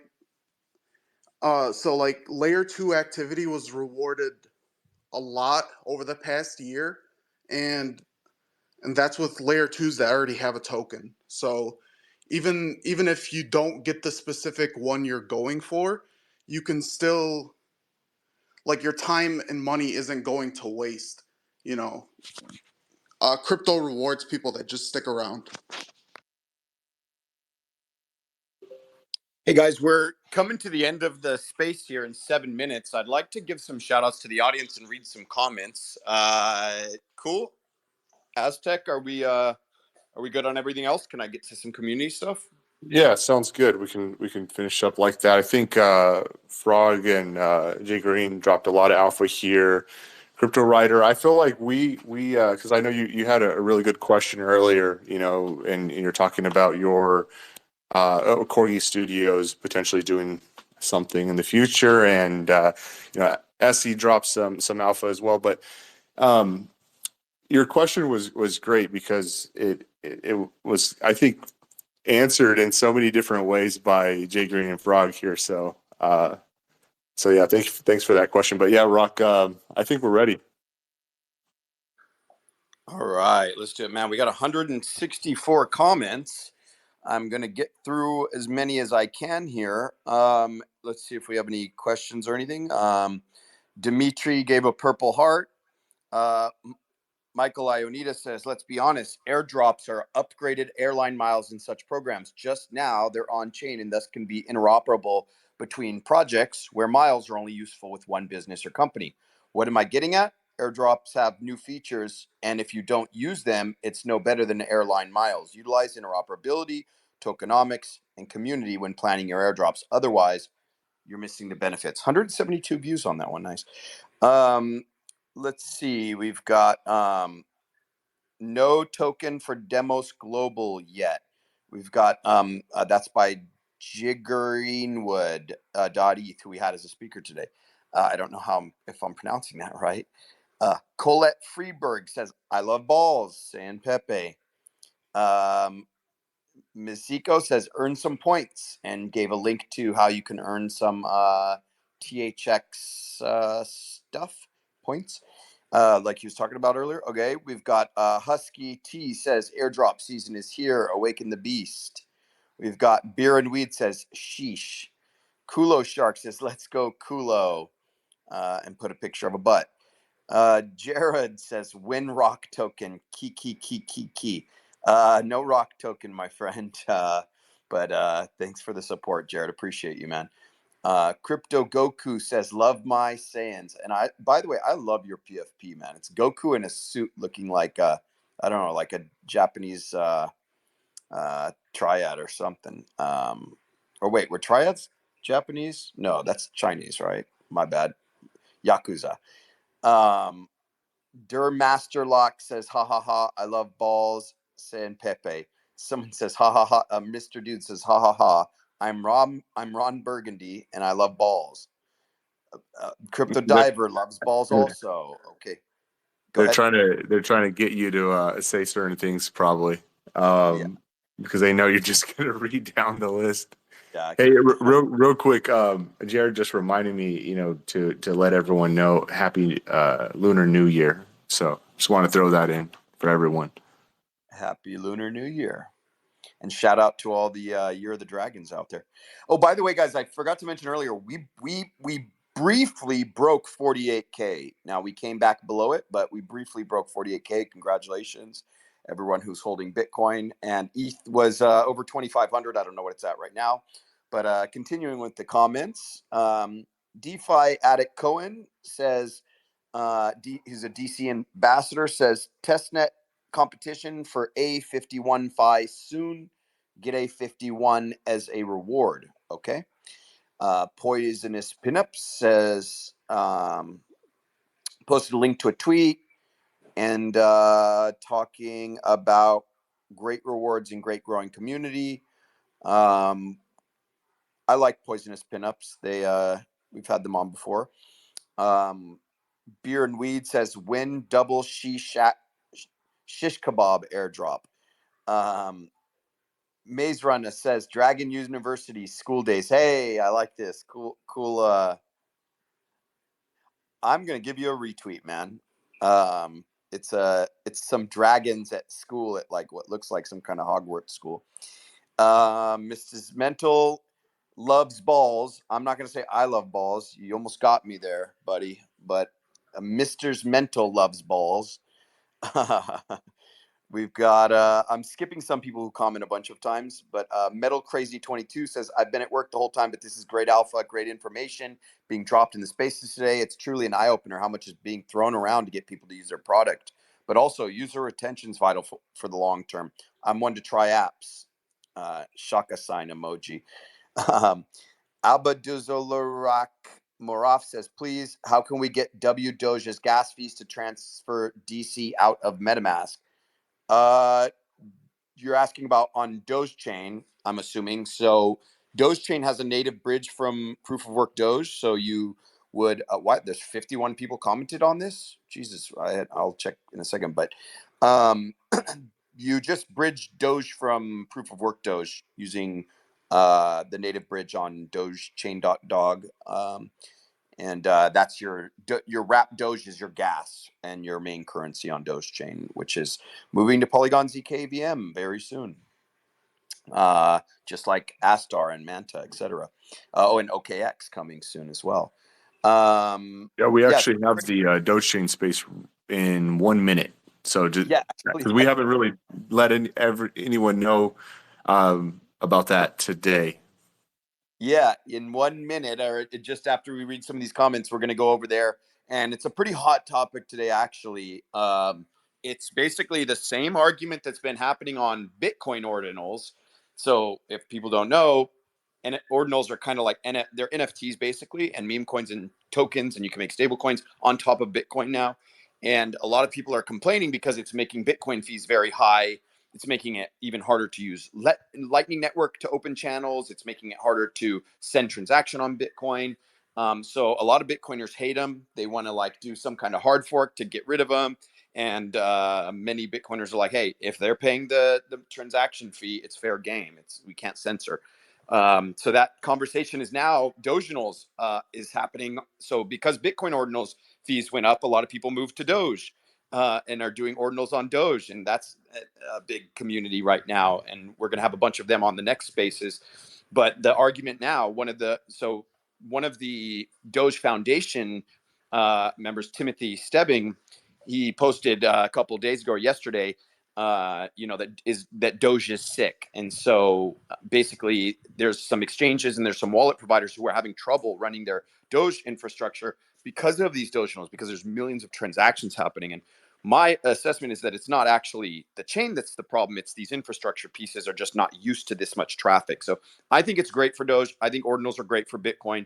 But if you disagree, come argue with us on the spaces. We may have some Doge Foundation members and different devs and lots of different, some of the biggest Doge, actually the biggest Doginals NFT, Dogenal's dogs, which I'm sporting one. They'll be there. I think Doge Labs, who built the biggest marketplace there, they'll be there. So yeah, will be fun. Okay, back to comments. We actually at the top of the hour, so I'm not sure if you want to wrap up so we can go to the Doge Chain space or how you want to do it, Rock. Yeah, you're so excited about the Doge Chain space today, and I know why, because Aztec will be special guesting there. He doesn't normally come to that space, but he will be coming today. So if you're a big Aztec fan, guys, you want to hear more from Aztec, he'll be there today, which I'm really excited about. I'll have my trusty partner over there having more fun. Okay, I'll read just a few more comments and then we'll hop over there. So Mr. Dude says, love you guys. Can't believe how long you go for. Crushing it. Tell Darren send monies. Send monies, Darren. Cryptic Rick says, let's go GM fam. I love balls. Hey, Cryptic Rick, I actually commented on one of your something you said about Dogenals yesterday. I think I'm pretty sure you're the same person. Yeah, come on that Spaces and we can continue that conversation we're having in comments. I didn't know you're also a big Polygon fan and Pepe Saiyan fan. That's cool. Okay. Matt Ash says, you can't expect people to suddenly turn trusting in what they download and buy, especially in the crypto space. I've never seen so many scammers concentrated into one space in my life. I don't know if you're talking about the crypto space or this Twitter Spaces. If you're talking about the crypto space, it is sad, but it is like the highest concentration of scammers in the world. It really is. Crypto has a lot of scammers. So personally, I don't download new wallets that I don't trust. Like I use Brave. That's one. But a lot of these things I also have multiple computers for, and I do things like virtual machines and air-gapped computers and all kinds of stuff because I just have too much to lose. Now, when you're earlier on, maybe you can be a little more, cowboy-y with what you download. But yeah, we've talked on this show a lot about security measures. We can talk more about that another time. But yeah, you're right, Matt Ash. Don't just trust any wallet. Yeah, I agree. You need to do your due diligence. You need to make sure it's either audited or cleared by maybe like the Apple or Android app stores, or I even send it to my dev friends and have them look at it and tell me if it looks safe or not. And even then, I still probably put it on a secondary computer or in a virtual machine, sandboxed or stuff like that. Also, using multiple ledgers helps with that.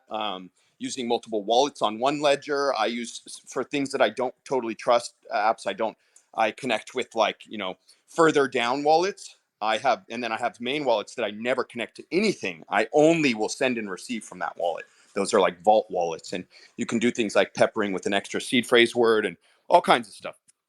But yeah, you're right. Be careful downloading random apps because you will get screwed if you just download everything. Okay, just a couple more here. I'm skipping all the I love ball. Okay, Big Flex Zombie loves balls. Leonard Tree. If I miss a ball in Pepe, I'm holding you, saying Pepe, personally responsible. And Enza Tintera says, well, I love balls. Man, everybody wants part of this this free. So what is it? It's a giveaway, or is everyone who comments getting something, or is it just a few people? Do you know, Aztec? They have an NFT, like part of their NFT collection is their friendship ball. They've given a whole bunch of QuickSwap. I think that we've got quite a lot to give away, so everyone that loves balls can get some. Okay. Yep. Cool. And the giveaway announcement is up above it's actually the second pinned post from the right. So if you want more information on what Rock's talking about. Jordan took Aztec's mantle today and got rugged like much more than usual. But they did want me to mention a few DQuick holders might also be part of the Spirit Bomb when they run that airdrop as well. Nice one. Brock, you still there? Yep, I'm here. Oh, cool. Do me a favor, Aztec. I got someone just got me. I got to do something, but hey, can you read a few more comments, or actually shout out? I'm just trying to give good time to the audience. Like we always don't give enough time to the audience. Can you maybe shout out some audience members that are listening right now? Yeah, we'll shout and out then we'll some head over to people the next and then spaces, guys. close the space. down, guys. So yeah, thank you everyone that's shared all the alpha today and also joined us listening in on the alpha. A lot of really great friends in the audience here. We got Luke in the audience. We got David 10x. Got a bunch of the Corgi crew here. And if you don't know what a Corgi is, Crypto Writer here on the panel has a Corgi NFT, and they also have their NFT platform, Corgi Studios. So shout out to them being so supportive of QuickSwap and the Polygon space here. Pope Black is in the audience, a friend from Secret Network of mine. And the Crypto Canuck is in the audience as well. Patrick, a good friend. The Dark-Hearted Bouncer, who does BD at Lunar Digital Assets and also helps a lot with the show, is in the audience here. Rainbow, also Jared is here. Beer and Weed, who was on last week, is also here. That's an NFT project that came through Corgi Studios and it's here on Polygon, joining in on the fun. Then we have Manny B Investing. He's a friend of QuickSwap, and he's made some great QuickSwap YouTube videos. So shout out to you, bro. Ruby, who's a great quick holder and friend, is in the audience. Crypto Vixen, Exodus Wallet is here. Namus is here. Ethos. It's just a long list of really great projects, friends, and everyone. So I'm glad to have shared this time with you guys. This is definitely a space where I think I'll want to go back and listen to it again because there was just so much alpha. I think also I'm going to be going through the pinned tweets later on after the space that I'm going to, just to kind of look through some of the opportunities that are here. So none of what we talk about is financial advice, guys. And but I mean, the proof's in the pudding. There's plenty of people in this space finding all kinds of crazy opportunities and jumping in on this like airdrop season. And Polygon is a perfect place to start as well. But also finding the people that have the alpha.